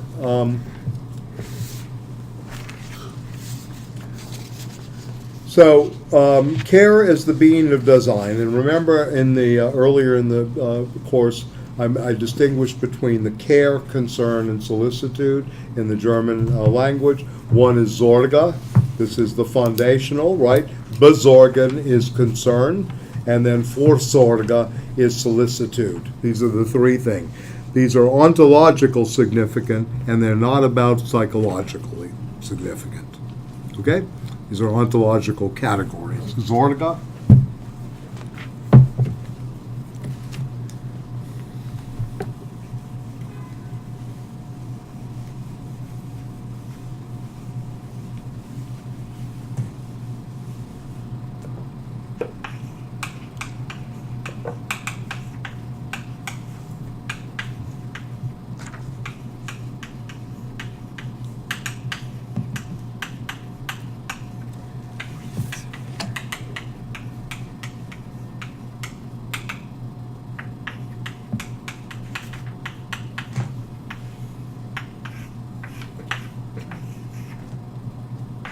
This is fundamental to Dasein, right?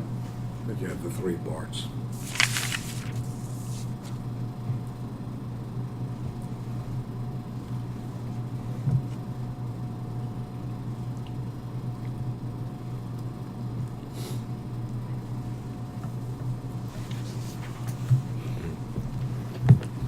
And this is ontological, not psychological. It's not like when you tell your friend, take care. It's an ontological structure, being in the world, not a mid-sign. It's not being with. It's Dasein, right, again. And remember, this is a criticism, Phil, that has been leveled against him too. He never fleshed out the being with others. It's only the there-ness of the being. Okay? Yeah. So it's only Dasein, the mid-sign, even though he mentions it, and he, engages it minimally. It's never fleshed out. And this is where Sartre, in Being and Nothingness, Concrete Relations with Others, 1943, is the first to try to flesh out the being with others. It's a section called Concrete Relations with Others, Being and Nothingness. This is where Sartre talks about the waiter in the cafe is not really, he just plays at being the waiter in the cafe. Not really the waiter in the cafe as an example of bad faith. He has other examples. I won't go into them there. It's yeah. Some of them pretty controversial, Right. Anyway. All right. So, yeah. So last time I think I read the fable, page 191, 2 weeks ago, about the fable of care, of cura, right? But let's go back a little bit to the beginning on page 175. Again, he's going to talk about wholeness here. This is not marginal. This is not capitalism and schizophrenia, anti-Oedipus of Deleuze, right?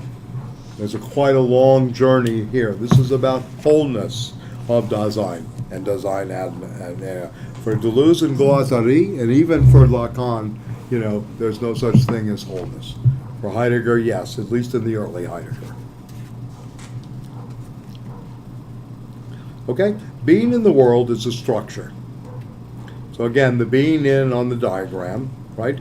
That we're in care, right? We're being in, and we're talking about, now we're going to be, going, we spoke about interpretation. We spoke about the circumspection in terms of sight. We talked about project, and we talked about speech, right? Now we're going to look at care, right? In terms of, it's three basic moments: care, Sorge itself, taking care of, or concern, and also the solicitude, right? If you get a call, the call, right, so to speak, right? So this is very much out of, Max Weber, vocation. The vocation of, the Germans, again, vocation was a calling. You're calling to be something, right? So this he takes very seriously. The preview given at the beginning of the whole of phenomena has now lost the emptiness of its first general prefiguration. However, the phenomenal manifoldness of the constitution of the structural whole and its everyday kind of being can now easily distort the unified phenomenological view of the whole itself. But this view must be held in readiness more freely and more securely when he asks the question now, right, towards which the preparatory fundamental of Dasein was striving in general: how is the totality of the structural whole that we pointed out to be determined both existentially and ontologically? Dasein exists factically. We are asking about the ontological unity of existentiality and facticity, namely whether facticity belongs essentially to existentiality. On the basis of attunement, essentially belonging to it, Dasein has a mode of being which it brought before itself and disclosed to it in its thrownness. But thrownness is the mode of being which always is its possibilities in such a way that it understands itself in them and in terms of them projects itself upon them. Being in the world, to which being together with things at hand belongs just as primordially as being with others. So the intersubjective, right, experience is not primary, ever, right? It's really being in the world, right, with things at hand. Yeah. Things ready to hand. There's a Stiglerian moment here, too, technics and time, going on. But the self is initially, and for the most part, inauthentic. He's already mentioned this. He's recapitulating. The they self. That's the inauthenticity. Being in the world is always already entangled. We've talked about that. The average everydayness of Dasein can thus be determined, and he gives these things. You're entangled, disclosed. Thrown, projecting being in the world, which is concerned with its own most possibility and its being together with the world and in being with and with others. Okay? So you can begin to see here how he's going to look at, this care now as another dimension, if you will, right? In terms of bringing us to our possibilities, right? The concernedness, right? The throne being concerned with your own most possibility, right? This aspect, this Besorgen, this concern to take care of, is part of the existentiality of, authentic being, or the movement towards authentic being. Can we succeed in grasping the structural whole in its totality? Can we Dasein be delineated in a unified way in terms of the essential equiprimordiality of the structures pointed out becomes intelligible together with the existential possibilities of modification which belong to it? Is there a way to attain this being phenomenally on the basis of the present point of departure of the existential analytic? Okay? This is total violence in some ways. I mean, what he's truly trying to do is, we're going to get to the ground of all this. Right? Existential, this ontological ground of where we are. To put it negatively, is beyond question that the totality of the structural whole is not to be phenomenally by means of cobbling together elements. This is no shoemaking endeavor or something like that, right? This would require a blueprint, a Grundrisse, in some ways, right? The being of Dasein, which ontologically supports the structural whole as such, becomes accessible by completely looking through this whole as a primordial, unified phenomena which already lies in the whole in such a way that its ontological basis for every structural moment and its structural possibility. Thus, a comprehensive interpretation cannot consist of a process of piecing together. You cannot just put together parts, or piecing together what we have hitherto gained. The question of Dasein's existential character is essentially different from the question of the being of something objectively present. Again, this separation from the Cartesian scientific objectivity. He's going to hammer away at this. If you remember the term I gave you, Wiederholung, the repetition of the question, He's going to constantly repeat through here, one of the reasons I spent time on the Zum-Handen, Vorhanden distinction in Heidegger, the ready to hand versus the present at hand. Very, very important to keep in mind as you go through this, right? The objectively present versus the ready to hand, right?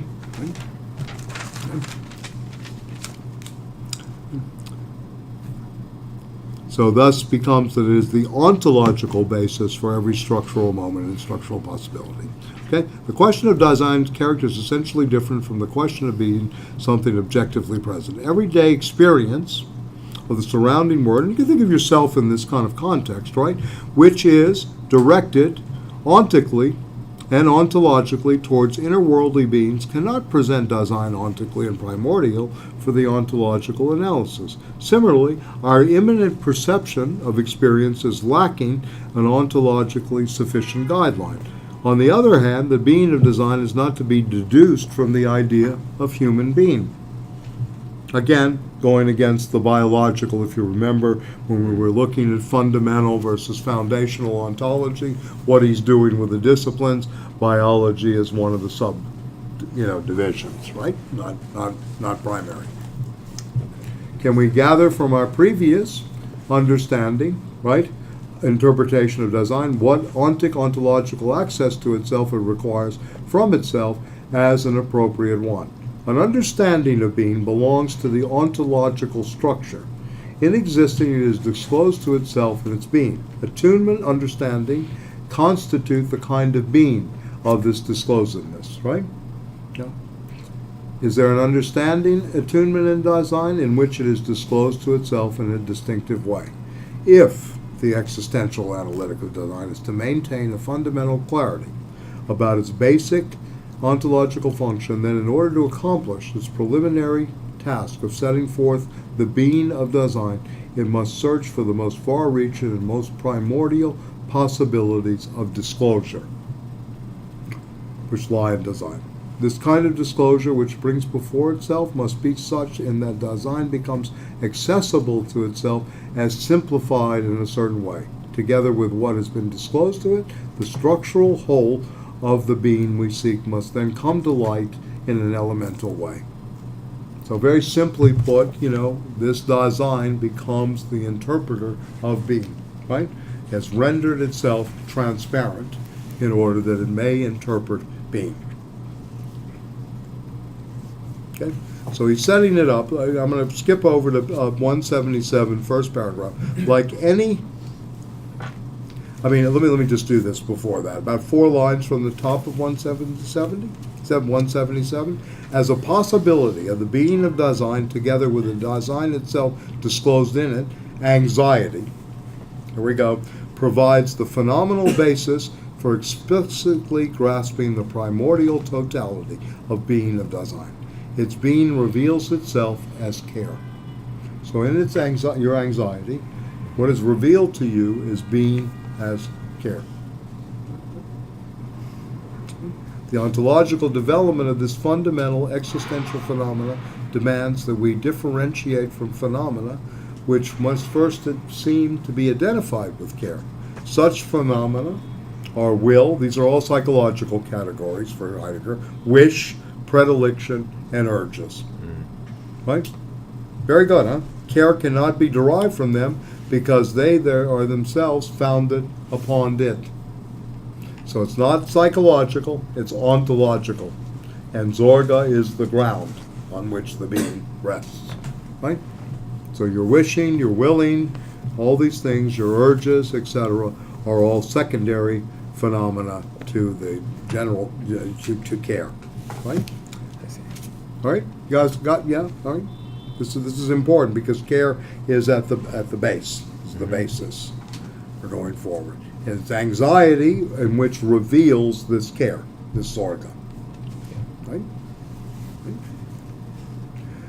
Like any ontological analysis, the ontological interpretation of Dasein care, with whatever can be gained from the interpretation, is far removed what is accessible to the pre-ontological understanding of being, or even to our ontic acquaintance with beings. That the common understanding estranges what is known ontologically by referring to that which it is solely ontically acquainting is not surprising. Nonetheless, even the ontic approach with which we have tried to interpret Dasein ontologically as care might appear to be contrived in a far-fetched and theoretical way, to say nothing of the violence which one could see in the exclusion of the traditional and the approved definition of human being. Thus, we need a pre-ontological, here he goes again, right, more propedeutic, confirmation of the existential interpretation of Dasein as care.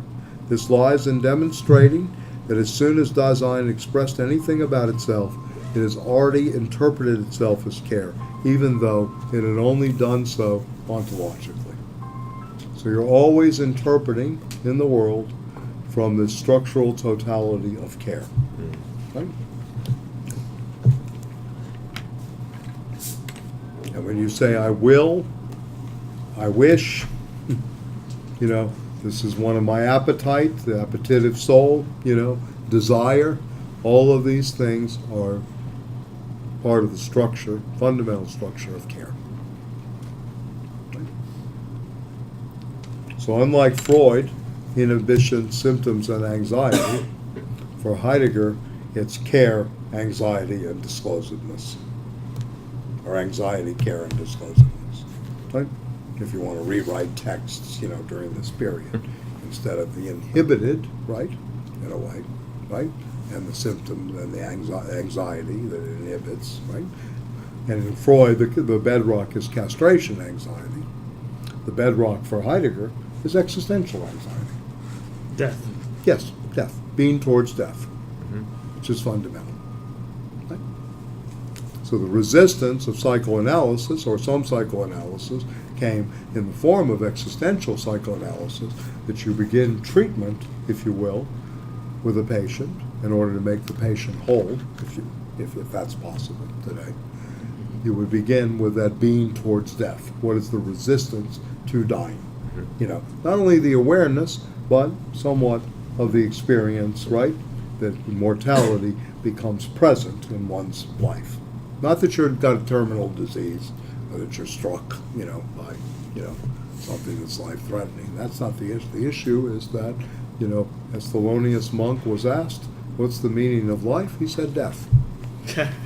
Right? In some ways, it's a very Heideggerian response. Right? In some ways. Right? Some ways, at least at this level. So, yes. So, existential anxiety versus, as the bedrock here, in terms of project, versus that of the castration anxiety. I have friends who did work in existential psychoanalysis and existential psychotherapy, and they started this talk about, hi, how you doing? Good. They talked about the castration anxiety to them was, what kind of nonsense is this, right? Because they thought, being towards death is a much more powerful, That's true. weapon, etc., in terms of fixation.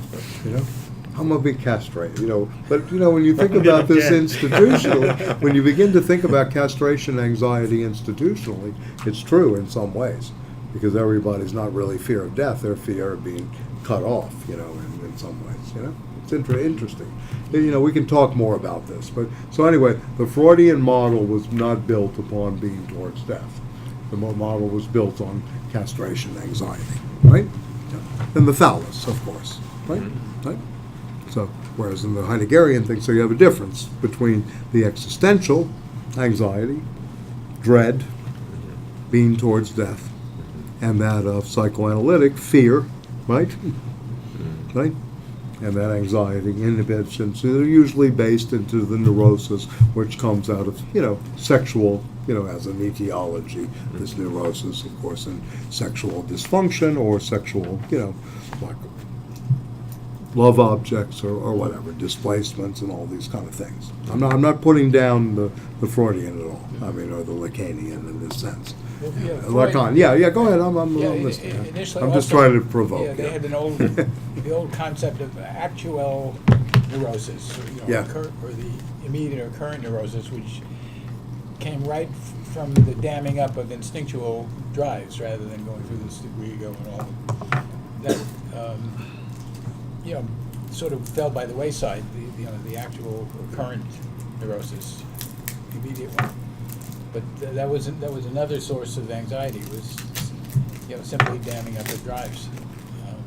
Right, but this thing is against drive theory. Yeah. You see, because he's dealing with structural holes of the there-ness of the being that is already thrown into a world in which one is being towards death.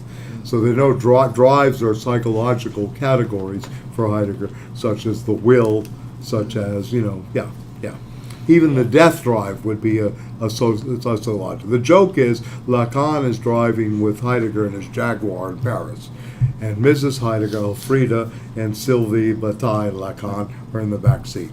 And Lacan loved to drive fast, speeding through Paris, right? So Mrs. Heidegger, Elfriede, tells Sylvie Bataille Lacan, could you ask the doctor please to slow down? So she passes. Mrs. Heidegger's going through some issues back here. Can you slow down? Of course, Lacan speeds up. Right? So the joke is Heidegger's sitting there stoically not saying anything. So the story of the Jaguar in Paris is death drive meets being towards death. One is very stoic, the other one speeds up in the drive, right? So this is part of that idle talk, today, right? So anyway. But there's no drives here. I want you to understand Apparently he had this. road rage too. Horrible Who, road rage. Lacan? Yeah, and Beckett too. Both of them. Who else? He get Lacan. And worse than me, Jeremy. You have road rage? No, I don't have. Elementary. Don't let him drive. Elementary. Depends on what street we're on in Manhattan and what time of day. Right. So, anyway, but try to understand the difference here, because this is crucial. Again, that willing, desiring, these psychological categories are not part of the existentialia, right? And not part of this ontology as care. Yeah. Mm-hmm. Right? These are psychological categories. These belong to psychology, Or not to biological. Drive. Yes, well, that was an argument in Freud, as you know very well. This was a very prominent argument during the 1980s. Or rather, Freud was a biologist, and was he coming out of the biological tradition? What's that? I'm sorry? Biologist of the mind, or Biologist of the mind, yeah, one of many, yeah. There were many people that went that way with Freud, yeah, including a lot of leftists. And certainly Reich went that way. Yeah. Oh, yeah. Well, I mean, Wilhelm Reich went that way very, very actively. Yeah. All right? But please keep in mind the existential versus the psychological here, and that for Heidegger and Sartre, it's existential anxiety. The existential anxiety in Sartre is freedom. That we are afraid, we are so anxious about our freedom, we have very difficult time with it because of the enormous burden of responsibility it places upon us. Sartre took the God is dead, moment, right? And basically said this becomes a new anthropology, a new burden on man, that we're essentially, I think I used the phrase, we're condemned to be free. We're condemned to choose. Right? We're condemned in this way. And he wrote a play, The Condemned of Altona, in which the character to a defiance is, it's set in Germany, right? And the main character, what's his name? And Zeus is, quote, the National Socialist State. But what was his name? It was a Greek name. But anyway, he says, I am my freedom at the end. He says, that's what I am. I am my freedom. Right? Yeah. Whereas you would never get the I am in Heidegger, my freedom. Right? Maybe my freedom to a degree, but never I am my freedom. And that's the difference between somewhat this anthropological moment, right, versus this Dasein analysis and the post-humanist moment. I see. So, all right. So we can go back and forth on that too. But again, okay. So let me go down. The analytic of design, the last paragraph on 177, which penetrates to the phenomena of care, is to prepare the way for the fundamental ontological problematic, the question of the meaning of being in general. In order to direct our view explicitly to this in light of what we have gained and go beyond the special task of an existential a priori anthropology is what Sartre really wants to do in texts, but for example, which are brilliant texts, especially Saint-Genet, the Flaubert study, The Idiot of the Family, two studies on the poets, Baudelaire and Mallarmé, both of which I don't think are that good, but, in terms of the politics of Mallarmé, he understands very well, but I don't think the poetry. In fact, Sartre makes such a pronouncement as poetry is an aristocratic form. The novel is proletariat. This is the kind of stuff he's doing. Right. So anyway, all right. So these phenomena, right, the special task, we must look back at the phenomena which we are most intimately connected with the leading question of being in order to get a more penetrating grasp of them. These phenomena are the modes of being explained hitherto. Handiness, again, this return, and I keep emphasizing this today, but for a reason, this, Vorhanden, Zuhanden, distinction that he has, early on, the ready to hand and the present in hand, objective presence, which determine inner-worldly beings, unlike Dasein. Because the ontological problematic has hitherto understood being primarily in the sense of objective presence, reality, world, actuality, right? We need to discuss that while the being of Dasein remain ontologically undetermined, we need to discuss the ontological connection of care, worldliness, handiness, and objective presence. So care is not isolated, again, as the structural totality.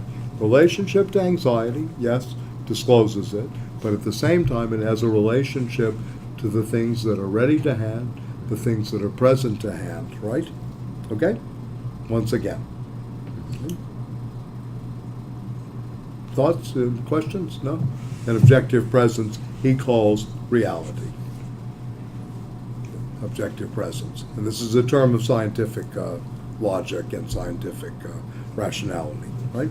That leads to a more exact determination of the concept of reality in the context of the discussion of the epistemological questions oriented towards this idea that have been raised by realism and idealism. If you want to mark in your book, I read analogically a lot.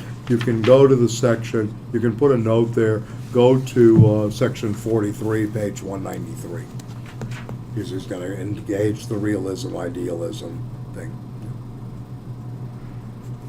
He'll go back to this in great depth, okay, as an ontological problem. So, page 178, the top of the page. Beings are interdependently of the experience, the cognition, and the comprehension through which they are disclosed, they are discovered and determined. But being is only in the understanding of that being to whose being something like an understanding of being belongs. Thus, being can be unconceptualized, but it is never completely uncomprehended. So for Adorno, this is a problem, going back to some of the questions about Adorno, that being cannot be conceptualized. This becomes a problem. It's not a concept. Right? So anyway, when we get back, later on, I'm sorry, we just can't do everything today. In ontological problematics, being and truth have been brought together since ancient times, if not even identified. This documents the necessary connection of being and understanding, even if it is perhaps concealed in its primary grounds. And remember, I said that understanding, Verstehen in German, is really taking control of something, right? To understand means to take control of it, right? Thus, for an adequate preparation of the question of being, we need an ontological clarification of, here we go, the phenomena of truth, right? And this will be accomplished initially on the basis of that which our interpretation hitherto has gained with the phenomena of disclosedness and discoveredness, interpretation, and statement. And if you remember, we talked about esoteric, statement, as these forms. You can compare this back to the question, the sections on discourse, right? So it's a very layered text.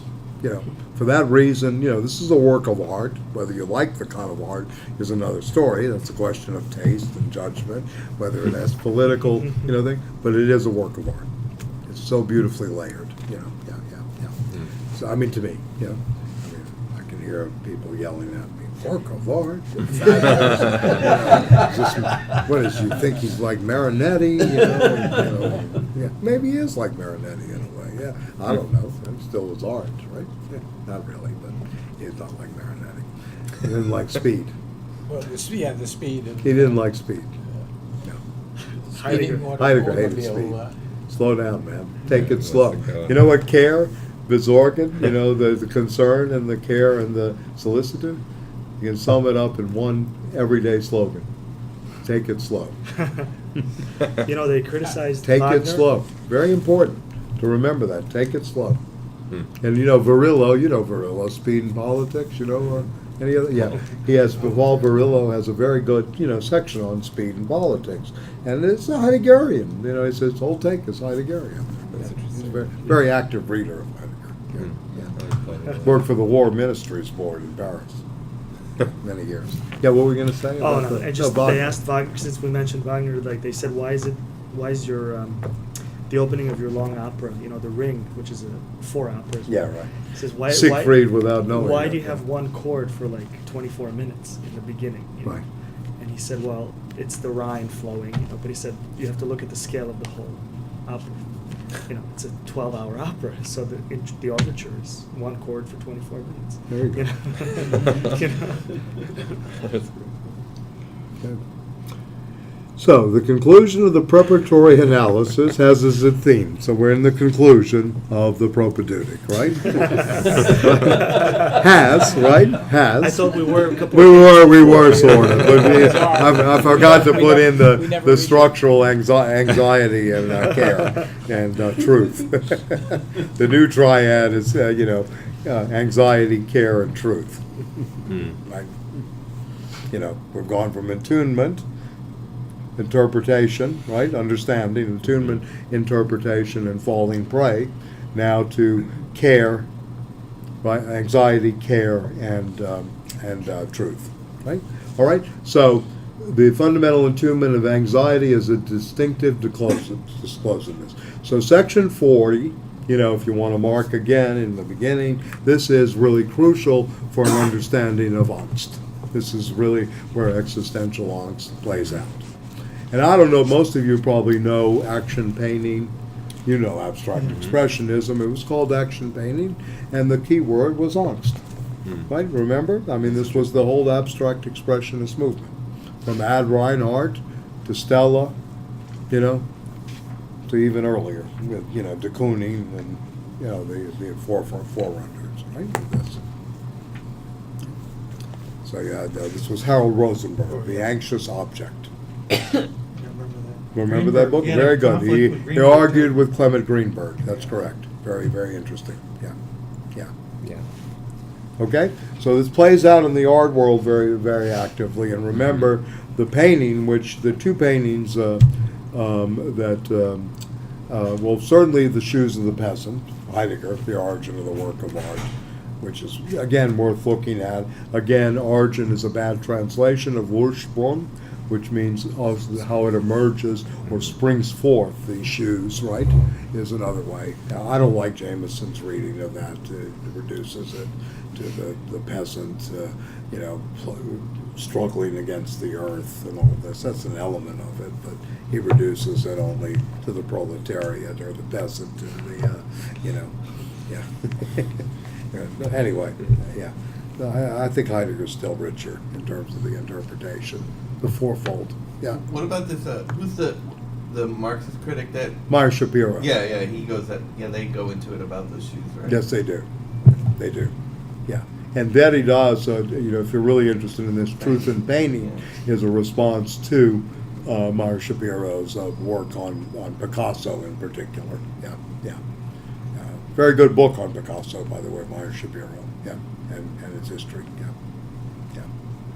Very big player in the art world, around that that time, 40s, 50s, Mhm. maybe into the 60s.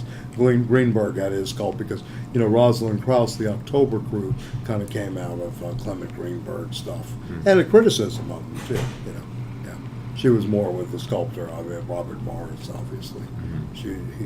He left her for Linda Bengalis. Oh, really? Yeah. Yeah, it was very disturbing to her. Yeah, that would be. Yeah. Yeah, some girl from Shreveport, Louisiana, instead of Rosalind Krauss. So That would be- anyway. Yeah. Anyway. Linda's still alive, by the way. Yeah, she's old though. She's very old, yeah. She's not posing for magazine covers anymore. Yeah, with the dildo. Mm-hmm. Yeah. Art News, yeah, famous cover back then. Yeah. Today we don't get things like that. Well, Part of another era. if you do, it doesn't mean anything. What's that? And if you do, it doesn't mean anything. It doesn't mean anything. That's right. No, meaning is gone. That's it.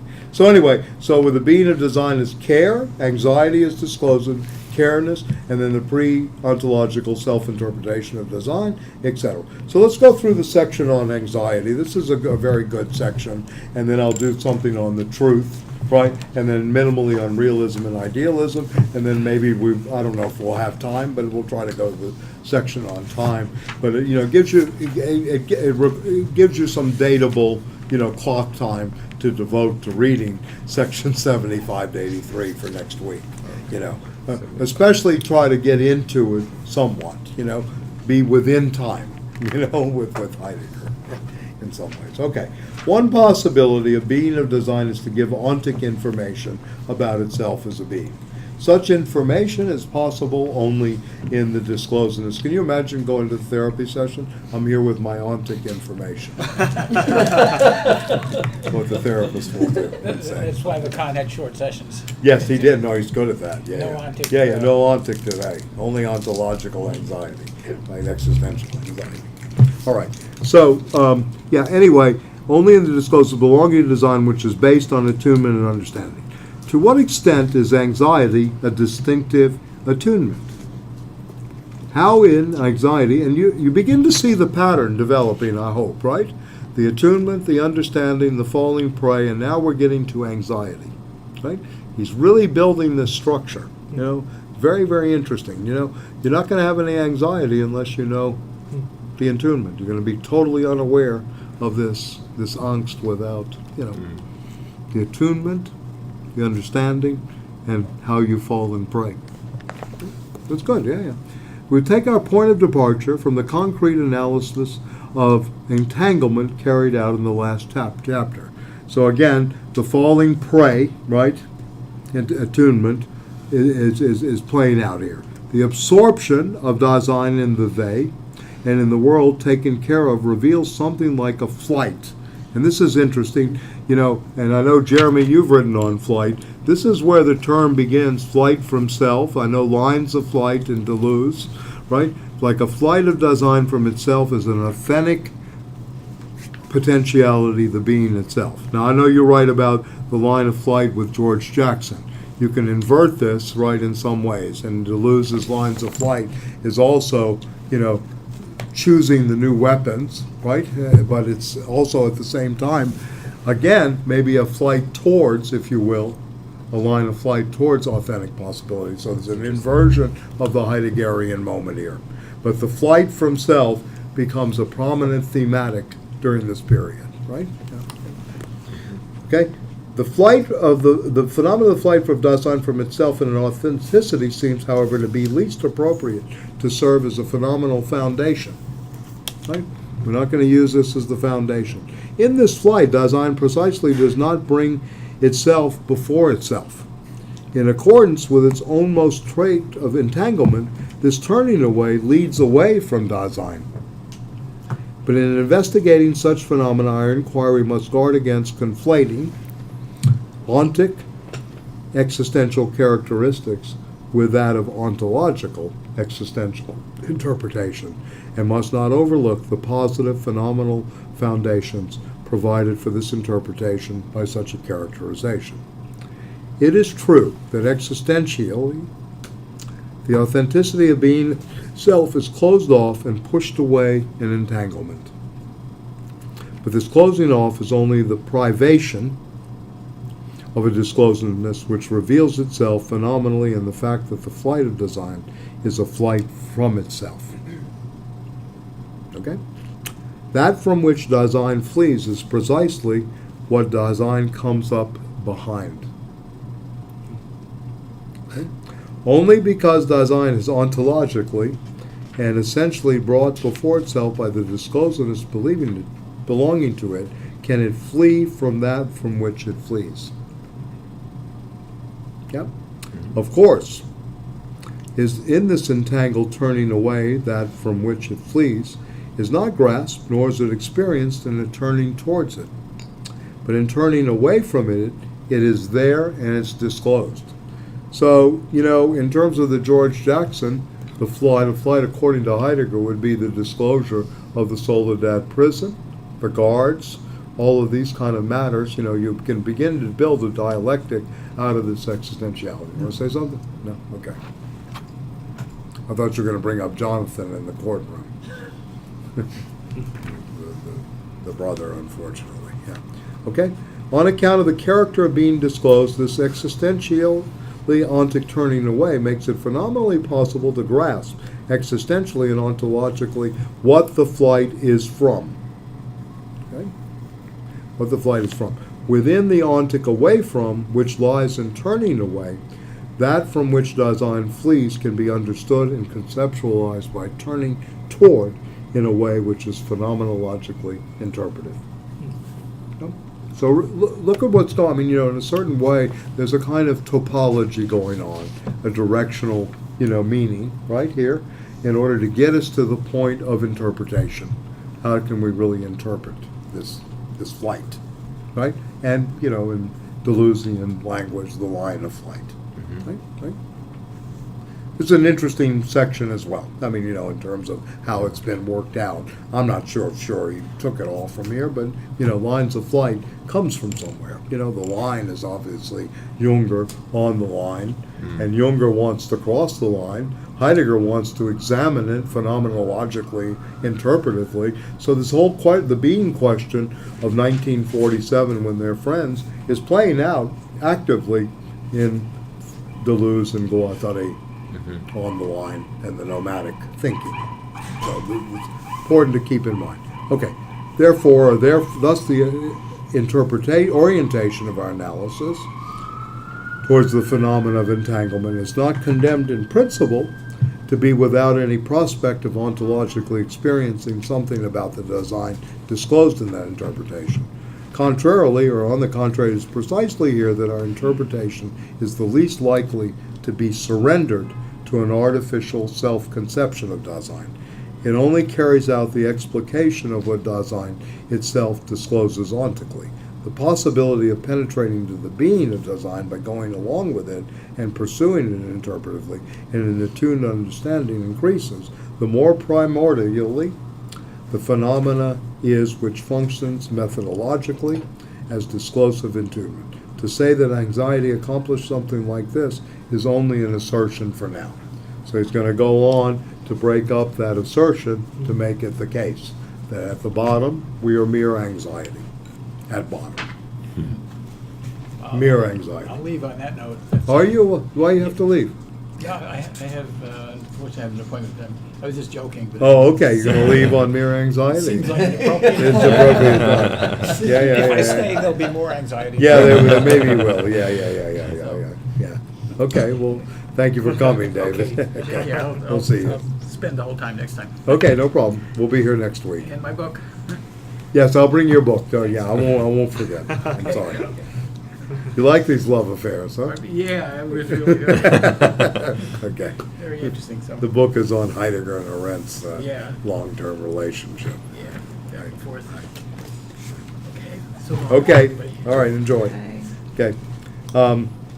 We're not unprepared for the analysis of anxiety, not completely unprepared. It is true that we are still in the dark of how it is ontologically connected with fear. Obviously, they're kindred phenomena. What tells us is the fact that both phenomena remain mostly undifferentiated, free-floating, if you will, want to use a term from, yeah, and we designate as anxiety what is really fear, and call fear what has the character of anxiety. And remember, I did mention in the German language that anxiety reveals nothingness, right? I mean, angst has no object. No object. There's no object to angst. It reveals nothingness. Right. Right? Just pure feeling.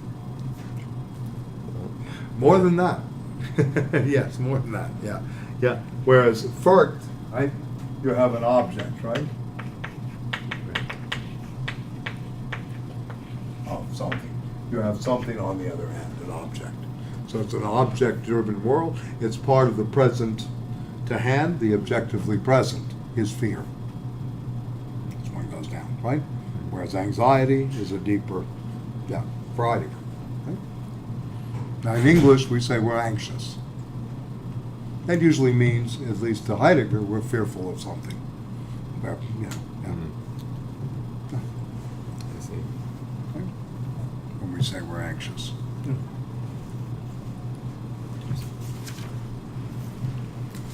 All right, let's go on. Yeah. Looking for a marker here. Yeah. Okay, so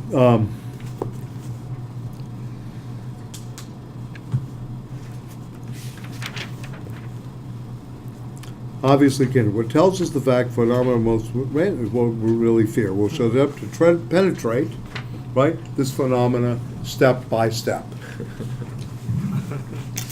You can imagine, yeah. How could he maintain this kind of intent, focus to even How can he maintain the yeah, focus? after 400 pages or, Like I said, if it wasn't for Stalingrad, yeah.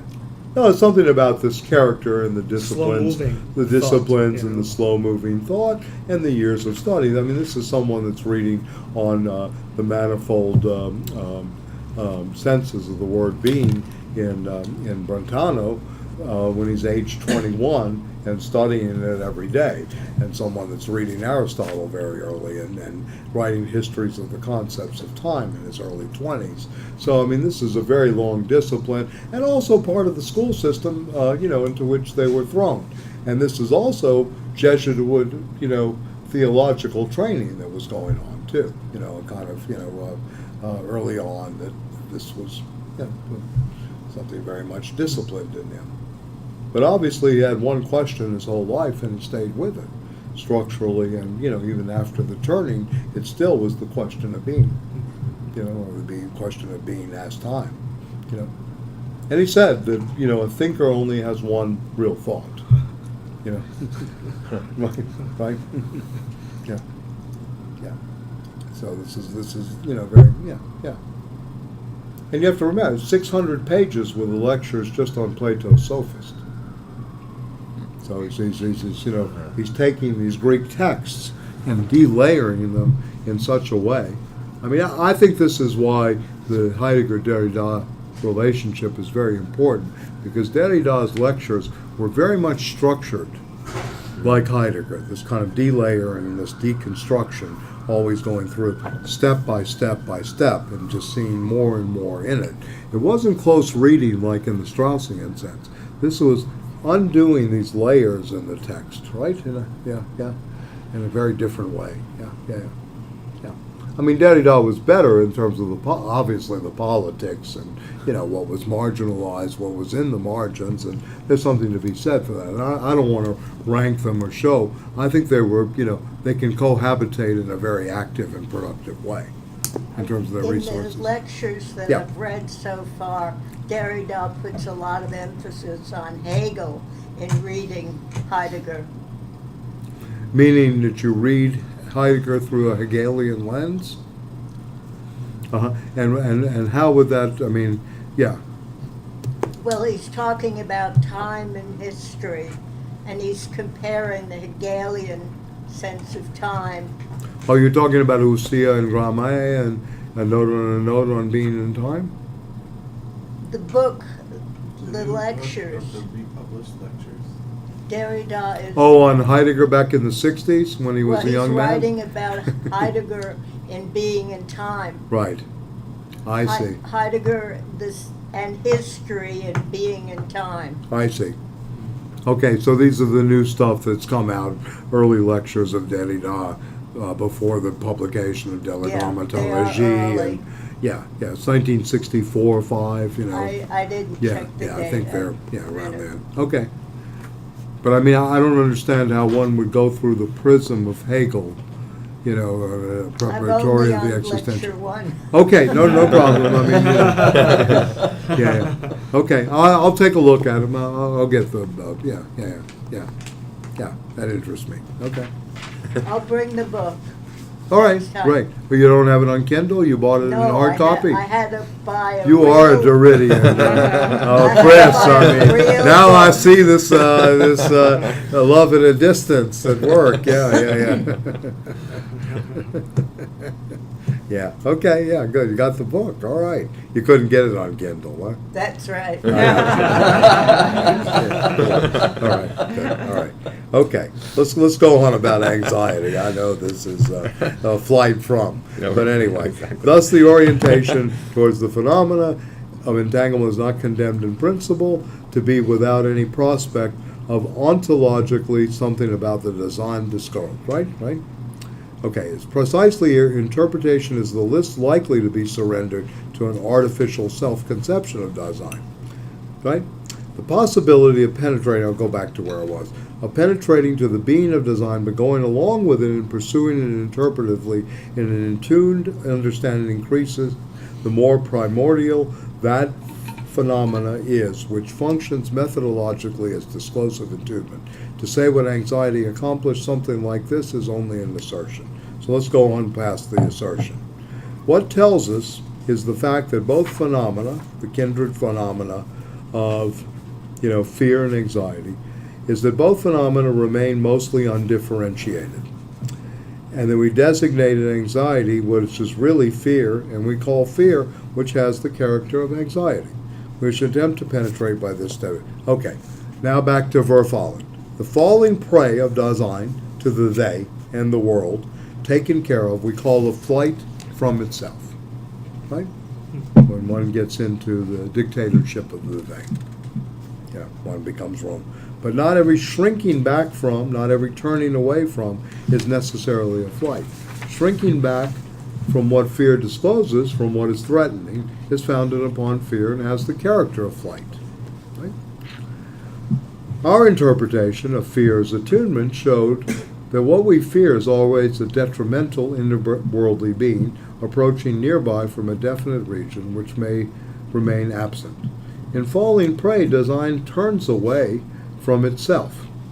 What it shrinks back from must have a threatening character, yet this being has the same kind of being as the one which shrinks back from it. It is Dasein itself. What it shrinks back from cannot be grasped as something fearsome, because anything fearsome is always encountered as an interworldly being. The only threat which can be fearsome and which is discovered in fear already comes from the interworldly being.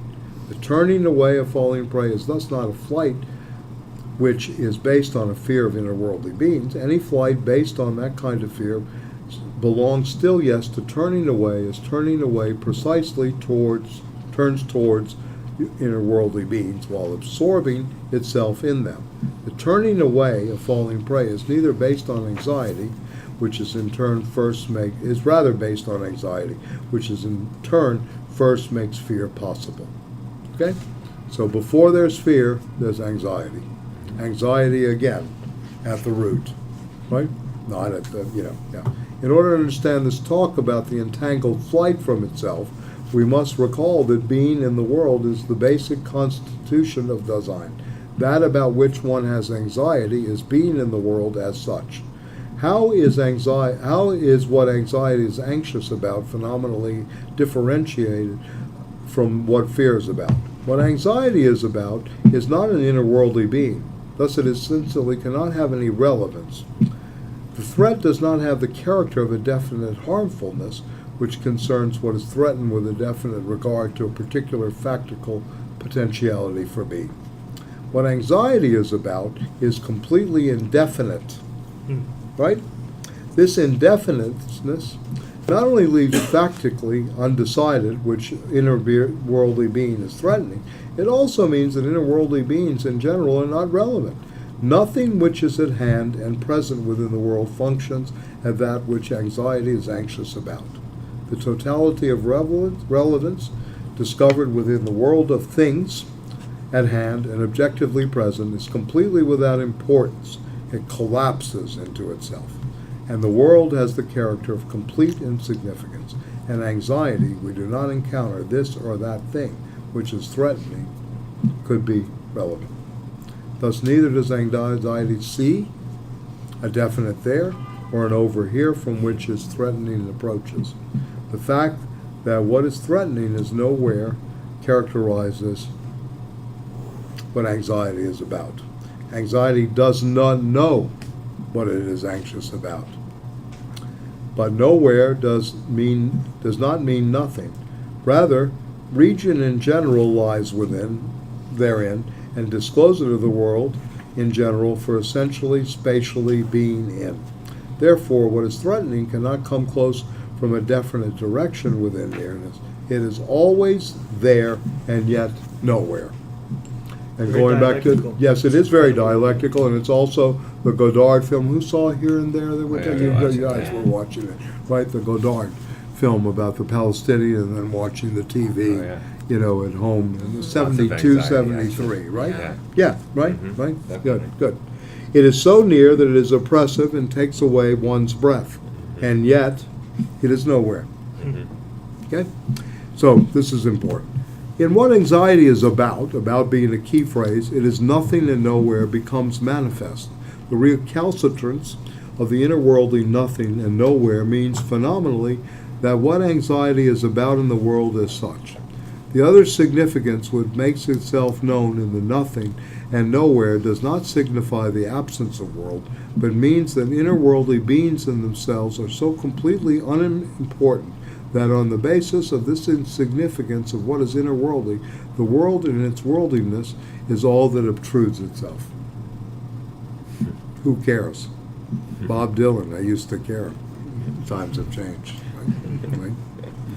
What crowds in upon us is not this or that in terms of objects, and this is anti-Hegelian here in some ways, nor is it everything objectively present together as a sum, absolute knowing, but the possibilities of things at hand in general, that is, the world itself.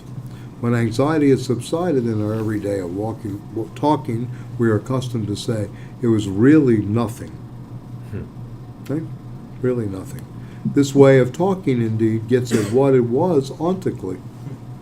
It really was nothing, mere anxiety, as I mentioned to David when he left. Right? Aims at taking care of things at hand and talking about them.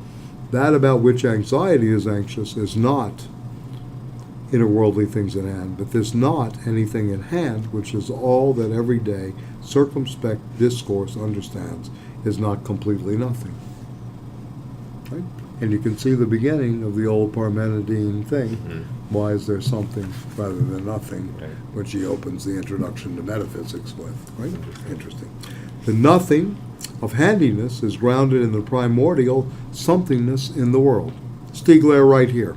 This is technics, the beginning of the Stieglerian Epimethian Which fault. Heidegger would not agree with. He would not agree with Because this. technics is just an extension Yes. that's added by people. Yes. It's not part of Although the primordial something for Stiegler is the technics itself. It's the tool But not for that Heidegger. shapes us. Right. No. He doesn't we like still the have. tool. Yes. It's- Well, he's okay with the tool if it's you know he has that. If you just use the pragma- hammer for... Yes. Yes. But not if the hammer starts using you.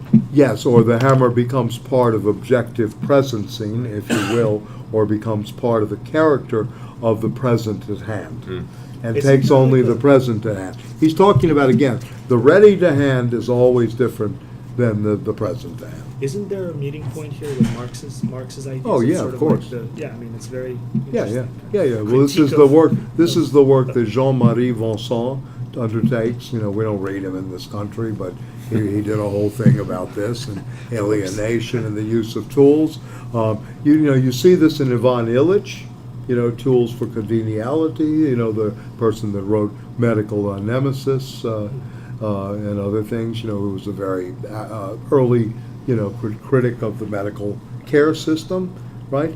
And in the Marxist, the whole Marxist tradition, in some ways, Axelos talks about this as play in systems of the world. So there is a Marxist tradition that comes out of this. Of the hammer. And Sartre, when he says Lukács has the wherewithal to read Heidegger, but doesn't, in the question of method. And he speaks about this in the question of method, because Sartre wants to retain, quote, the existential, right, as a system that's maybe parasitic on Marxism. He frames it this way when he develops the critique of dialectical reason, but at the same time he wants that retention to happen, right? Because he wants to deny, this is what economic determinism's about. It's part of that kind of this ideology that so many Marxist political economists fall into, is really based on seeing the world as always present to hand, right? Objectively present, right? Heidegger's critiquing this. This is part of the scientific rational that leads to a kind of, determinism, right? There's no interrogation of the being of that scientific rationality. So you see this throughout. This is another reason that in my view, Sartre writes existentialism as a humanism, in which he talks about, when he uses the famous phrase, existence precedes essence, right? He wants that outstandingness on an ontological ground to be taken into account. Think about if we all thought this way, what would happen to bureaucratic coding? What would happen to identity politics? What would happen to race politics? All of these kind of things would begin to dissipate. It would take a while, but you would be in this phenomenological destruction where you're opening up a whole new area of possibilities, right? I'm interested in your outstandingness. I'm not interested in the bureaucratic, objective presencing of how the system sees you, right?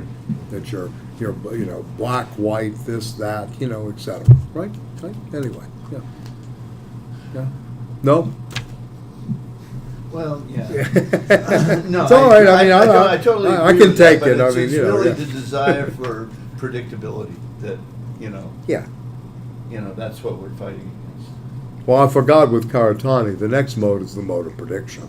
That's where we really are with these algorithmic trading system, where he's gone from the modes of production as datability, right? And we'll go through this when we get to Heidegger on time, from the modes of production to the modes of exchange. Now we're in the modes of prediction, right? Predictability,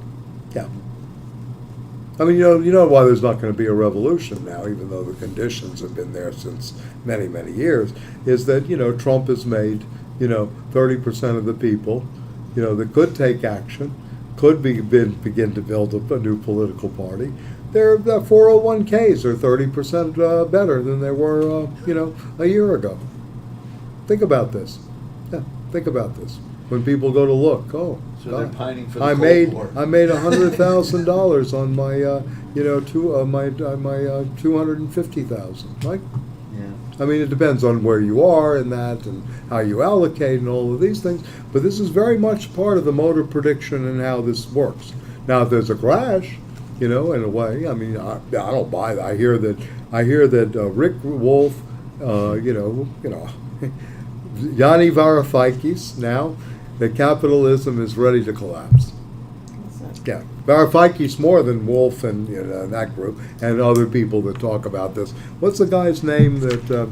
Oh God, what's his name? He comes around with his little secretary she follows, like a, what's the guy's name? Michael Hudson.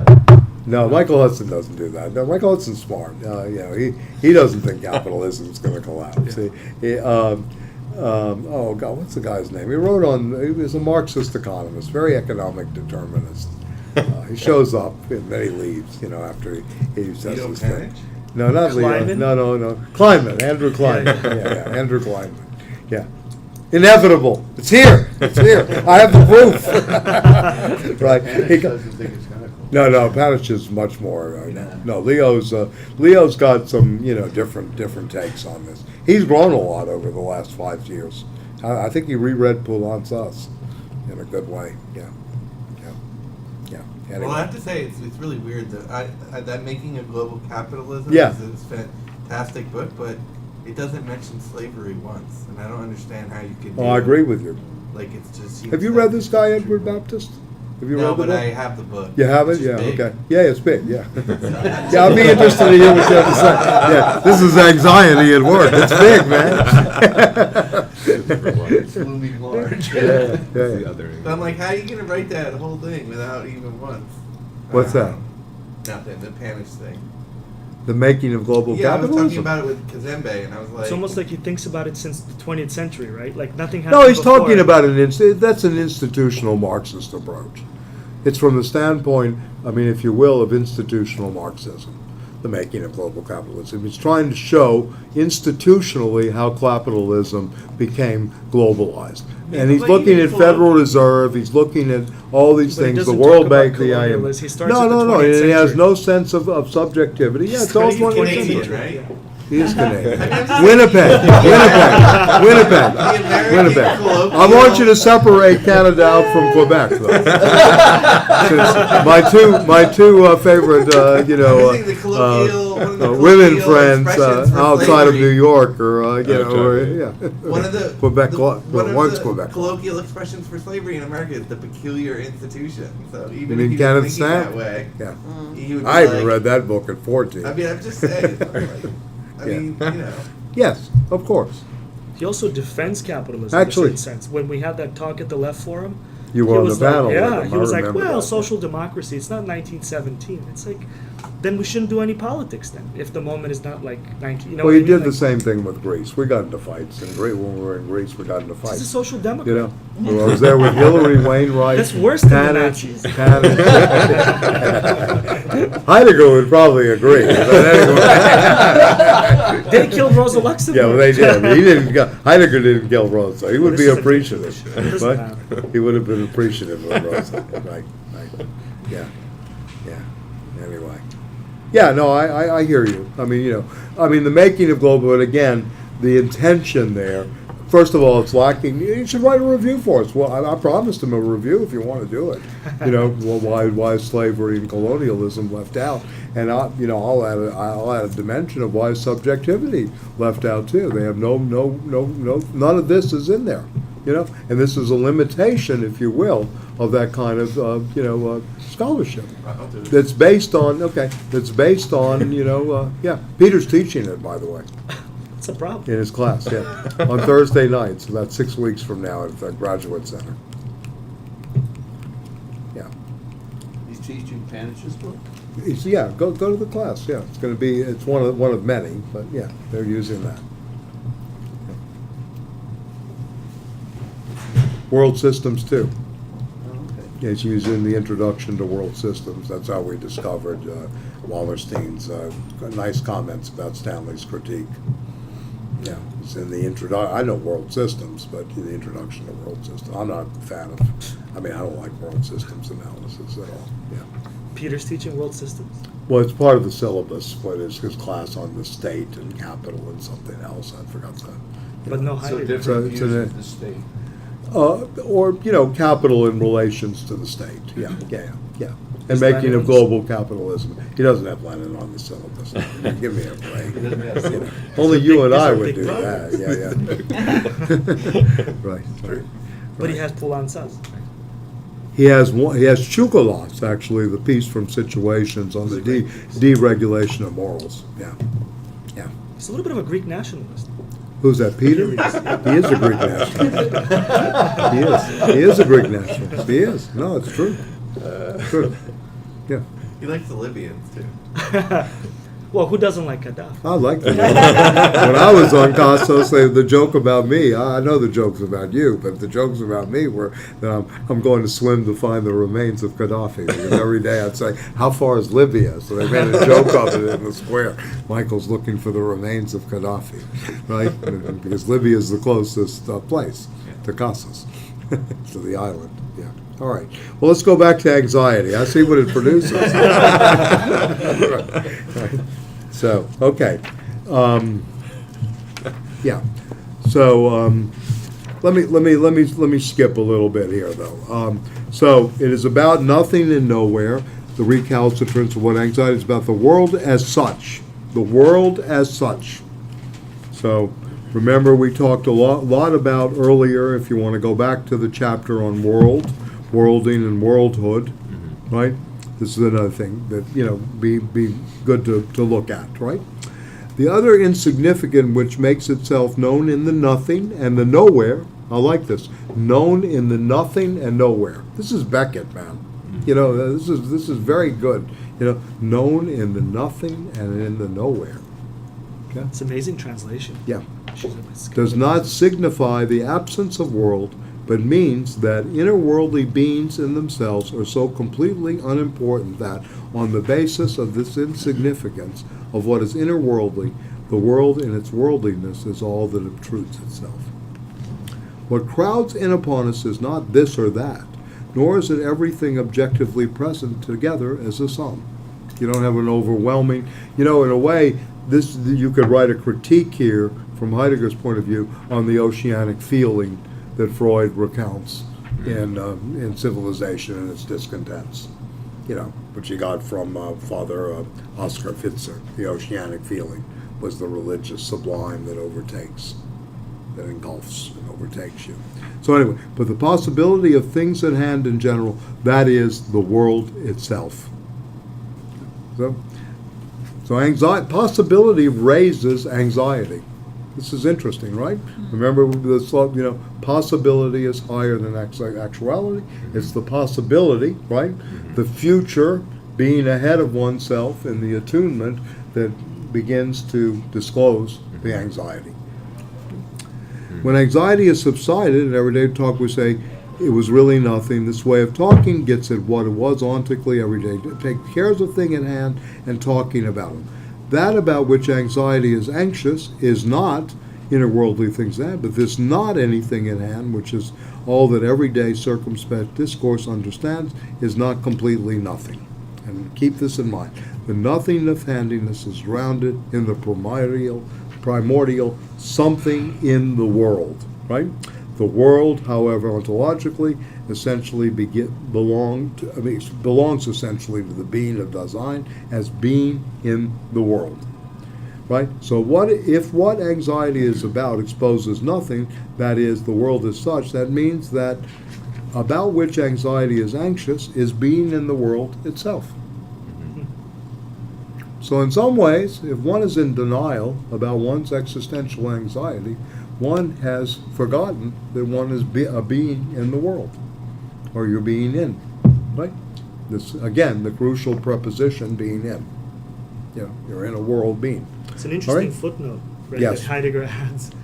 Nothing to do with nihilism? No, he says, determining being as such, what is absolutely unhoped for, and not to be perdured, what is strange is. Right.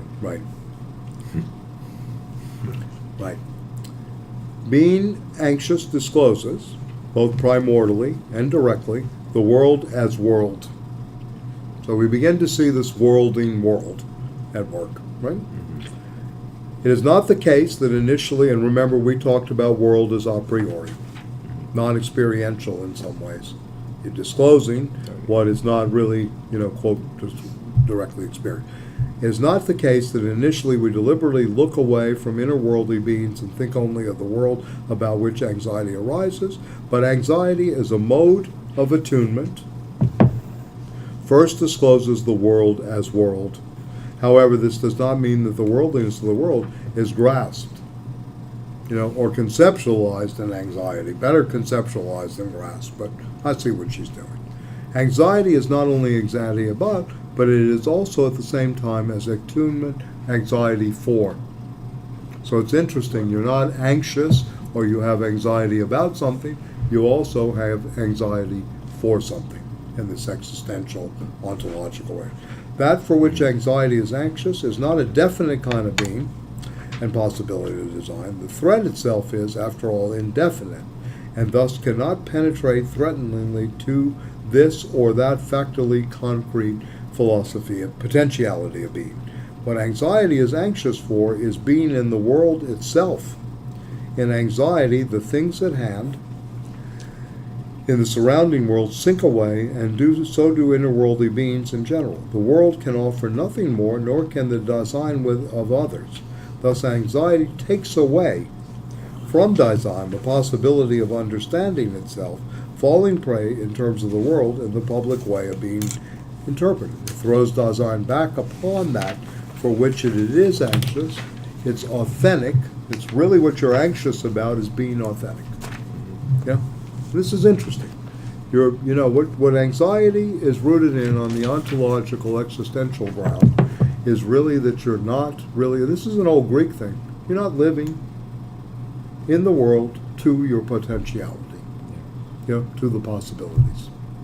This is what Aristotle said would happen if you don't reach the good life. That's you would true. be miserable. Number you would be one. unlike human. Right, absolutely, yes. Absolutely. This is very much like the concept in the Greeks of eudaimonia, which means to live well. Yeah? To be in touch. Yeah. Living well. You become like those people on the island of Dr. Moreau. Yeah. Welcome to the House of Pain, people. Yeah, I remember that. Yeah.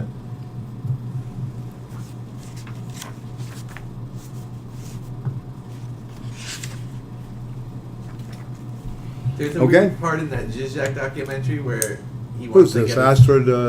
he wants to get a steak, and she says that it's a vegetarian restaurant, and he's like, monsters, they'll turn into monkeys. I mean, it's just because when the idea that if you forfeit the pleasure of eating a steak for vegetarianism, that somehow you'll devolve as a species. I mean, it's not. I don't agree with that, but it's interesting to the extent of thinking about the good life as kind of, or the inability to achieve it because of your dietary restriction as something that can actually change your species. Well, I mean, the ideology behind that is obviously that, you're going to be able to change your species by being a vegan or a vegetarian. That's part of the whole identity political moment, right? You can turn into a brontosaurus. Yes, indeed. Yeah. I like Tyrannosaurus Rex much better. When I was a kid playing, Yeah. What's the one with the tail? Now there's a The supersaurus. Stegosaurus. They've identified. It's called a supersaurus. It's bigger than the T-Rex. Oh, yeah, it's bigger than T-Rex? Okay, well, I gotta go back. Supersaurus. Yeah, okay, good, okay, Supersaurus. All right, good, I like that. I know. Sartor Resartus, huh? Yeah, right, and play on Carlisle. All right, good. Okay, so let's go on. So it's not anxiety about, it's for being in the world, right? So anxiety takes away the possibility of learning for itself, etc. It's authentic potentiality for being in the world, page 182. Anxiety individuates. And I like this, that he uses that term, individuates, very Stiglerian and Simondonian, right? That you have processes of individuation, not developments. You're not a developmental species, you're an individuating, species, if you will, species being. To its own most being in the world, right, which as understanding projects itself essentially upon possibilities. Thus, along with that, and for which it is anxious, anxiety, and this is important, discloses Dasein as being possible. Right? Okay. And indeed as what, solely from itself, can be individualized in individuation. Yep. All right?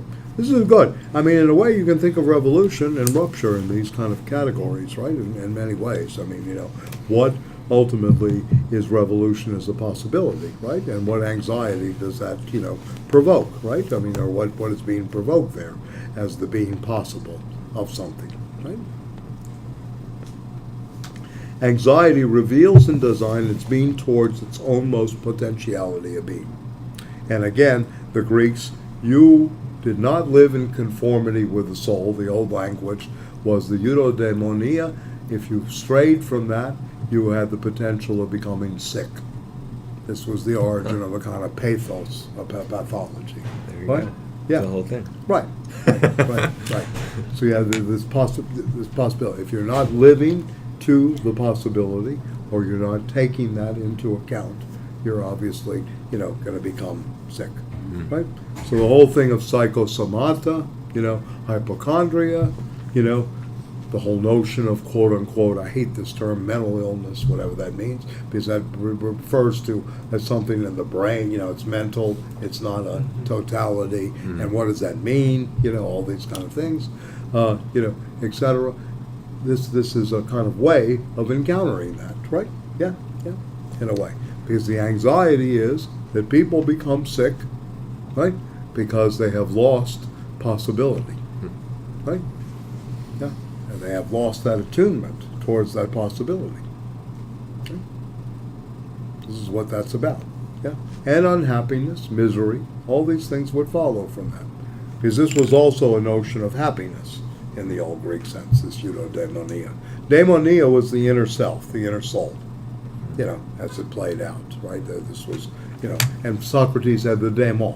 That's what he got from the Delphic oracle, was the ability to interrogate the daemon, right? This is his role as radical interlocutor, radical questioner,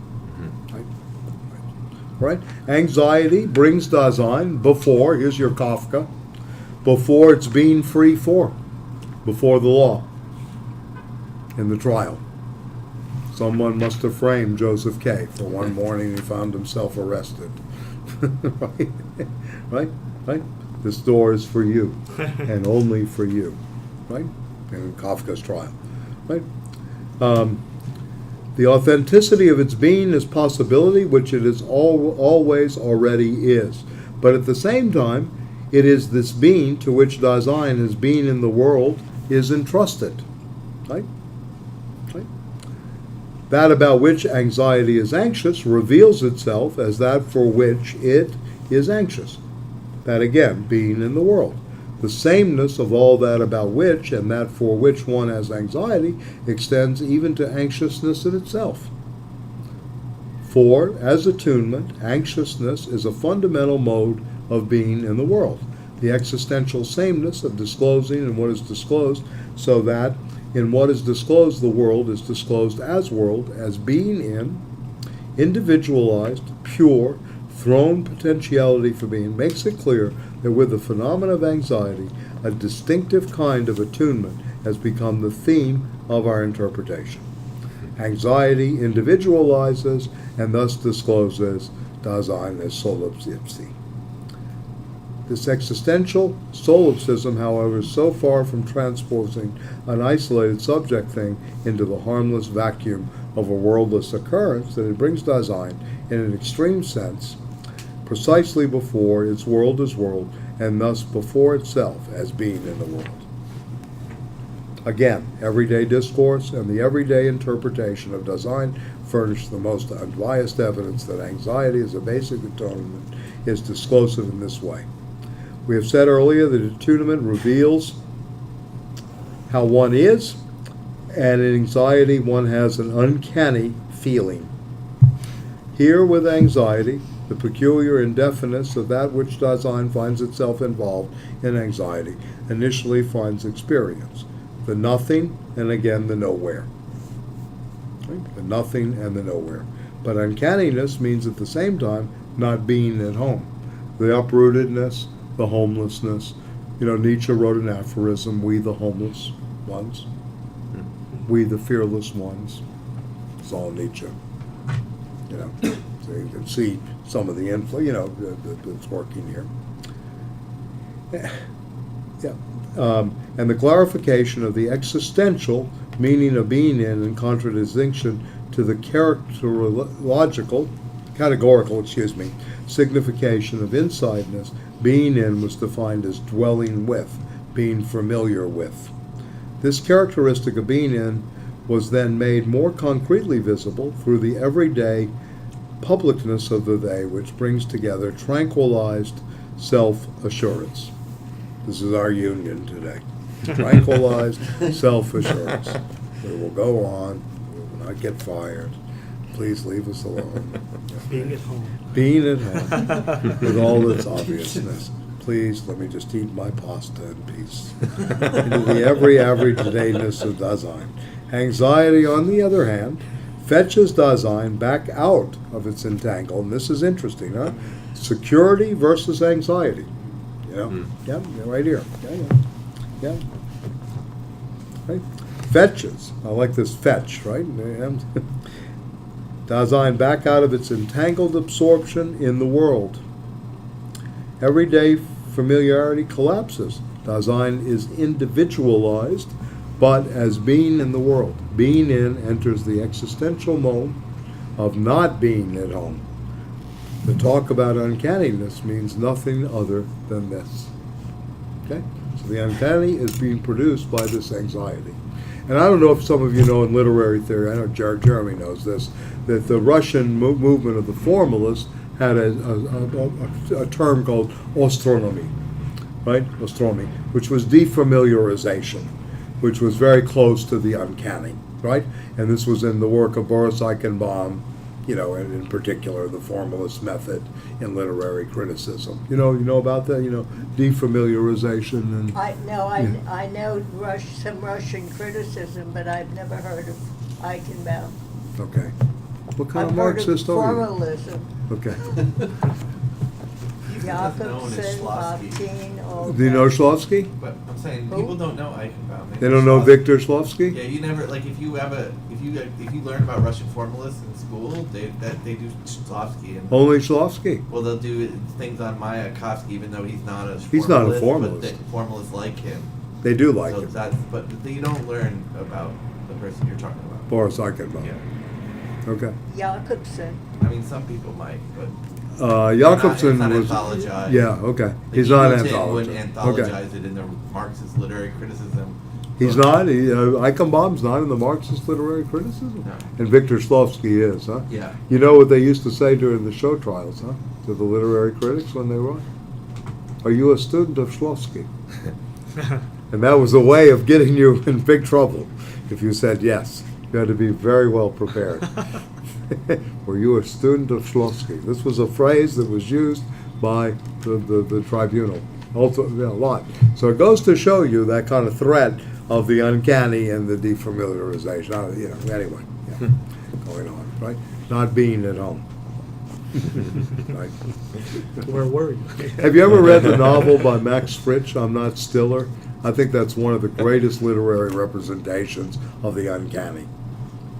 No, you don't know it? It's divided into two parts where he's denying to the interrogator that he's this person Stiller. But the second part, he realizes he is Stiller. And it goes through this wonderful book. Max Frisch, who did the Chinese, game and, many good novels. Yeah. So, Swiss architect, by the way. Max Frisch. Yeah. I'm not Stiller. I always loved that. I mean, I remember, I'm not Stiller. I kept saying, I'm not Stiller. Nicht. This is Roman Polanski in The Tenant where he's That's another one. panicking, He like, read lipstick Stiller. on his face, Yeah. like I'm not Shula Keeper. That's right. Yeah. Or Mickey Rourke in Angel Heart. Oh yeah, that's true. Yeah, it's true. It's true. So anyway, okay. Now you can read all kinds of thriller novels into this too. What's going on? The nowhere and the nothing, right? Right. Anyway, so this works in terms of interrogation and double agency as well. Yeah. All right. Now, however, without falling prey as flight, is fleeing, right? Becomes phenomenally vivid. Is not a flight, and this is the line of flight again, from inner-worldly beings, but precisely towards them is the beings among which taking care of things lost in the day can linger in tranquilized familiarity. Pretty people on the steeple all thinking they got it made. The phrase of Dylan, tranquilized familiarity. People sitting around, the bourgeoisie, Buñuel films, tranquilized familiarity. How this is done in very beautiful framing. You can see this time and time history of painting, too, right? Mm. Yeah. I like these phrases. She did a very good job here, translating this into English. Entangled flight into the being at home of publicness is flight from not being at home, that is, from the uncanniness which lies in Dasein as thrown, as being in the world entrusted to itself and its being. This uncanniness constantly pursues Dasein and threatens its everyday lostness in the they, although not explicitly. This threat can factically go along with the complete security and self-sufficiency of the everyday way of taking care. Anxiety can arise in the most harmless situations, nor does it have any need for darkness, in which things usually become uncanny to us more easily. And this is why I like the dark. In the dark, there's emphatically nothing to see, although the world is still there, more obtrusively. If Schumann He was liked alive, not I'd to turn tell the him. lights on. They He didn't enjoyed turn the being in the lights dark. on. He liked being in the dark. Schumann was a little bit scared. Yes, he was. Yes. If we interpret the uncanniness of Dasein existentially and ontologically as a threat which concerns Dasein itself and into which comes from Dasein, we are not asserting that uncanniness has always already been understood in factical anxiety in a sense. The everyday way in which Dasein understands uncanniness is the entangled turning away which dims down not being at home. Now, Heidegger was at home when he was in the dark, right in the hut. The everydayness of this fleeing, however, shows phenomenally that anxiety as a fundamental kind of attunement belongs to Dasein's essential constitution as being in the world, which is an existential, is never objectively present, goes back to that again, but is itself in the mode of factical Dasein, that is, in the mode of attunement. Right? Tranquilized, familiar, being in the world is a mode of the uncanniness of Dasein, not the other way around. Not being at home must be conceived existentially and ontologically as the more primordial phenomena. Okay, so you can read the rest of this. This is a very good section, again, on anxiety. Then the being of Dasein as care. Let me just point out a couple of sections here, and then I'll go on to truth, and then we'll finish for the day. If on page 185 in the section of the being of Dasein as care, and I know last week we did read the page 191, the fable itself, on which this is Heidegger's way of doing the allegory of the cave about the prisoners in the wall. This is about care as the fable on which this section and most of the book is built. Care is the fundamental structure of Dasein, right? But anyway, let me read this. Page 185, the first paragraph. Dasein is a being which is concerned in its being about that being. The is concerned about has become clear, and I have all this up, the different terms, the concern, the care, and the solicitude. Of being of understanding is self-projected being towards its own most potentiality for being. This potentiality is that for the sake of which any Dasein is as it is. Dasein has always already compared itself in its being with a possibility of itself. Being free, this is important, saying busy being free is a good thing, for its own most potentiality for being, and thus for the possibility of authenticity and inauthenticity, shows itself in a primordial, elemental concretion in anxiety. But ontologically, being towards one's own most potentiality of being means the Dasein is always already ahead of itself in its being. It's futural. So when I mentioned to you last 2 weeks ago, and maybe even earlier as well, that anxiety is not something about your past, right, in a way. It's really going to meet you in the future. You're being ahead of itself. Anxiety is always futural. Lacan understood this well, and that is, in my view, one of the reasons for the short session. Why you cut the patient off when you think the location is there, whether it's 3 minutes, 30 minutes, 1 hour and a half. I doubt he ever stayed that long. But anyway, this is where, one is futurally oriented, and one must absorb that own potentiality for being. So you can see, I mean, listen, these guys are reading each other, obviously, right? They're thinking about each other. And Lacan will transform a lot of this into practice, in my view. You know, there's that Heideggerian moment, right? So anxiety is always futural. It's not past. It's not, I have this past anxiety, or I have this anxiety for something. It's what's happening in the future. Yeah, in a way. In that futural ecstasies, how you're standing out in the future. All right? Dasein is always already beyond itself, not as a way of behaving towards being, which it is not, but as being towards the potentiality for being, which it itself is. The structure of the being, of the essential being concerned about, we formulate as being ahead of itself, of Dasein. So this Besorgen, right, is the being ahead of itself, the concern, having concernability. Yeah, right? So, and then he goes on to explicate, if you will, describe more what being ahead of oneself is, etc. All right, so he'll go on, care, he'll go again to these psychological categories, willing and wishing, are rooted as care and are not ontologically undifferentiated. They're not psychological categories only, but rooted in care first.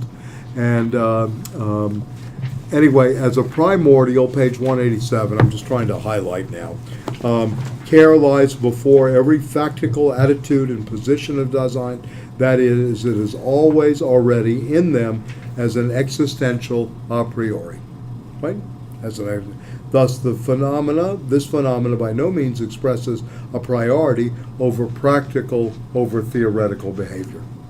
When we determine something objectively present by merely looking at it, this has the character of care just as much as a political action, or resting or having a good time. Theory and praxis are possibilities of being for a being whose being must be defined as care. So before, quote, the theory and the practice and the collapsing of the dichotomy is care. Right? The phenomenon of care in its totality is essentially something that cannot be split up. Thus, any attempts to derive it from special acts or drives, such as willing and wishing, urge, predilection, or of constructing out of that, will be unsuccessful. Right? And he goes on a little bit more about that. And then he basically sums this up on page 189, about 4 sentences down in the third paragraph, 6 sentences down, 6 lines down. The characterization of care as being ahead of itself, in already being in, as being together with, makes clear that this phenomena too is structurally articulated in itself. But that is not a phenomenal indication that the ontological question must be pursued still further until we can set forth a still more primordial phenomena which ontological supports the unity and the totality and the structural manifold of care. Do we need something deeper here, he's asking.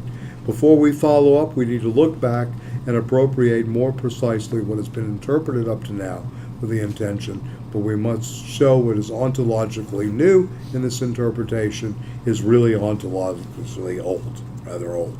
The explication of the being designed of care does not force us on under a contrived idea, but brings us essentially to a concept which has been disclosed ontically and existentially. So in the next section, like I said, he goes through the actual, and I think we went through some of this last week, perfection 2 weeks ago. We went through, obviously, the fable, and then on page 182, he talks about the perfection of human being and accomplishment, emptiness and generality. Okay, section 43 I'll leave for temporality, but I wanted to do one quick thing on just real quickly on truth. And this has to do,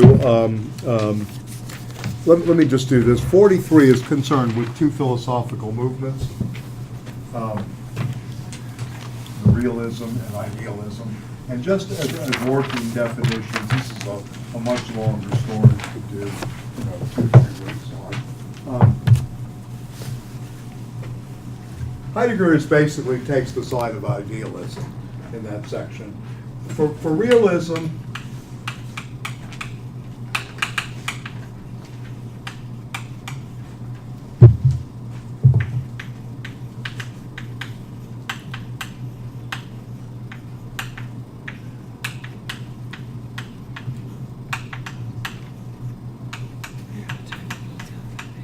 in the universe. The realist thinks that there are objects out there already existent, right? And then we see this in reflection theory in the Marxist tradition, that we're always reflecting on the outside, this realism, the objects coming to us, right? And that the universe itself is, in the world, right? Idealism, on the other hand, has a theory of consciousness, right? In which you begin with consciousness of self, right? And there's already a world existent, right? But you're becoming conscious of self, and you begin here. You don't begin there, right? Already a world that exists, and in that world, there is the preference that Heidegger has is for idealism. Heidegger's preference is for this. And I'll go over this a little more when we get to the sections on time, when he's doing there. But the preference is for idealism in terms of we begin with consciousness of self. In Heidegger, of course, it's Dasein. You can see in the realist tradition that he's talking about, again, objective presence, things, the things that are present to hand, once again, right? And that this is part of the scientific project. And we have scientific realism, we have critical realism today, we have many movements around this. Tom Hattori, for example, comes out of this dialectical critical realism stuff with Haskar. But this is what their dialectic is about, is about this realism. So I'll go more over this. I don't want to, I could go on about this for a while. But this is going on in section 43 and the worldliness of the world, again, but reality and, et cetera. All right? So this is the one thing there. Okay. The other thing I wanted to mention, and then we'll close up, is the question of truth, right? And Heidegger gives you basically three moments of truth in the criteria. So we have the correspondence theory of truth,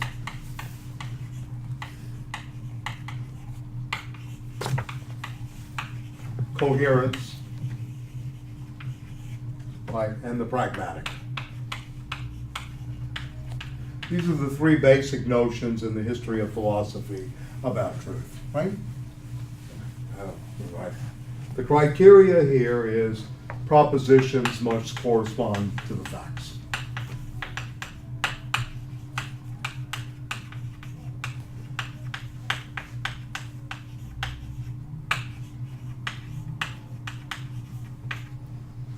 Trump and Company, Bannon and Company, Kelly, what's her name, Kellyanne? Connolly, excuse me. Conway. Yeah, Kellyanne. And what's the other guy's name? Steve Miller. All these people, fake news, they're playing on the correspondence theory of truth. It's not factual. It doesn't correspond to the facts. You have your facts wrong. Right? They're always using this. But this is something that science does. Their propositions must correspond to the facts and then be accurately reported.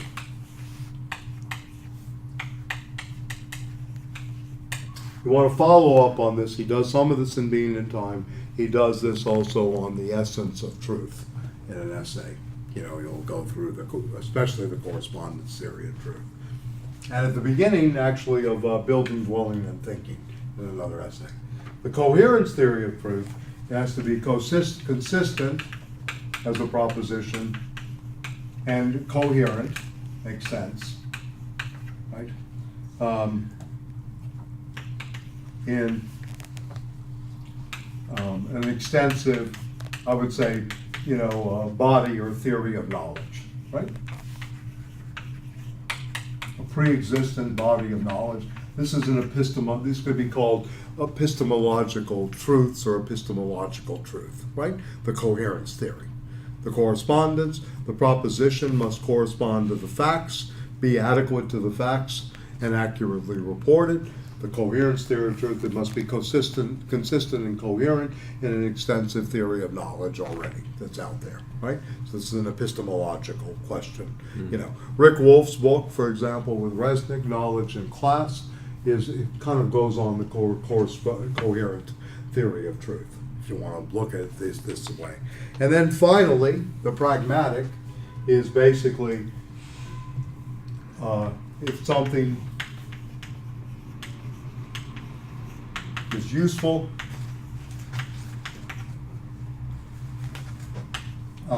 practical, and of course significant. Right? And so Heidegger is going to take on all of these, right? And this begins the interpretive model that he's going to use. You know, how does he do this? Well, the question he uses this word disclosiveness. For Heidegger, the truth is aletheia, right? The alpha privative, moving away from the structural sleep, the unhiddenness, right? The disclosure, all hyphenated, unhiddenness, because you're delayering, you're deconstructing, you're destroying, right?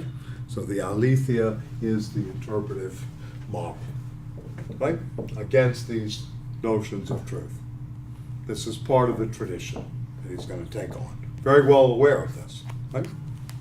He's not going to say these are all completely phony.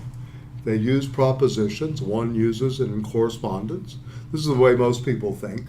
Is it adequate to the facts that have been given, right? Fact-based, fact value, all of these things come out of this. In the coherence, right? Is it consistent, right? And coherent within an already pre-existent body of knowledge, you know? We know these, Stanley's situation, the antibiotics. We already know this is working on one part of the back, but we don't know about the other within our extensive body of knowledge. So we don't have a coherent cure yet, but we're working within our theory of knowledge. You know, we think we're on the right path, right? And they're going to couple that, the medical profession, with the pragmatic. Is it useful, practical, and significant for use, right? So the pragmatic, right? And pragmata in Greek means things, too. Pragmata means the things, right? Right? So the pragmata is here, right? Right? Something coheres, right? Right. That went up to the horizon of temporality. That's Peter Pratz's. Anyway. So anyway, why don't I leave it with the truth as, you know, these three moments, and then we'll pick up with Aletheia. And please, next week, we'll meet here. Please read the section 75 till 83. If you can get through all of it, and with a particular emphasis on the note on page section 82. Again, I think that's page 400 and. What is it, 410, right? Note 30 of section, division 2 of the book, chapter 6. So we're going to go through chapter 6, and then I'll retrospectively go from temporality. I'll talk more about this, introduce it next week, about temporality, time, right? Within timeness, all these things he's trying to do with time. Then we'll go back to time and history, that couple, if you will. Time as history, too, foregrounding. And then we'll go back to time and authenticity of self and that. And then hopefully we'll be able to, bring it somewhat together as much as, possibly can. Yeah? Yeah? All right? Okay, good. Okay. Yeah. You're going where? I gotta be there at 6 for something. Oh, you have a nice French meal? Yeah, I don't know, something like that. So. Do you know what's her name? What's her name? Vanessa? No, the other one. She's the president of the International Collage. What's her name? Isabel.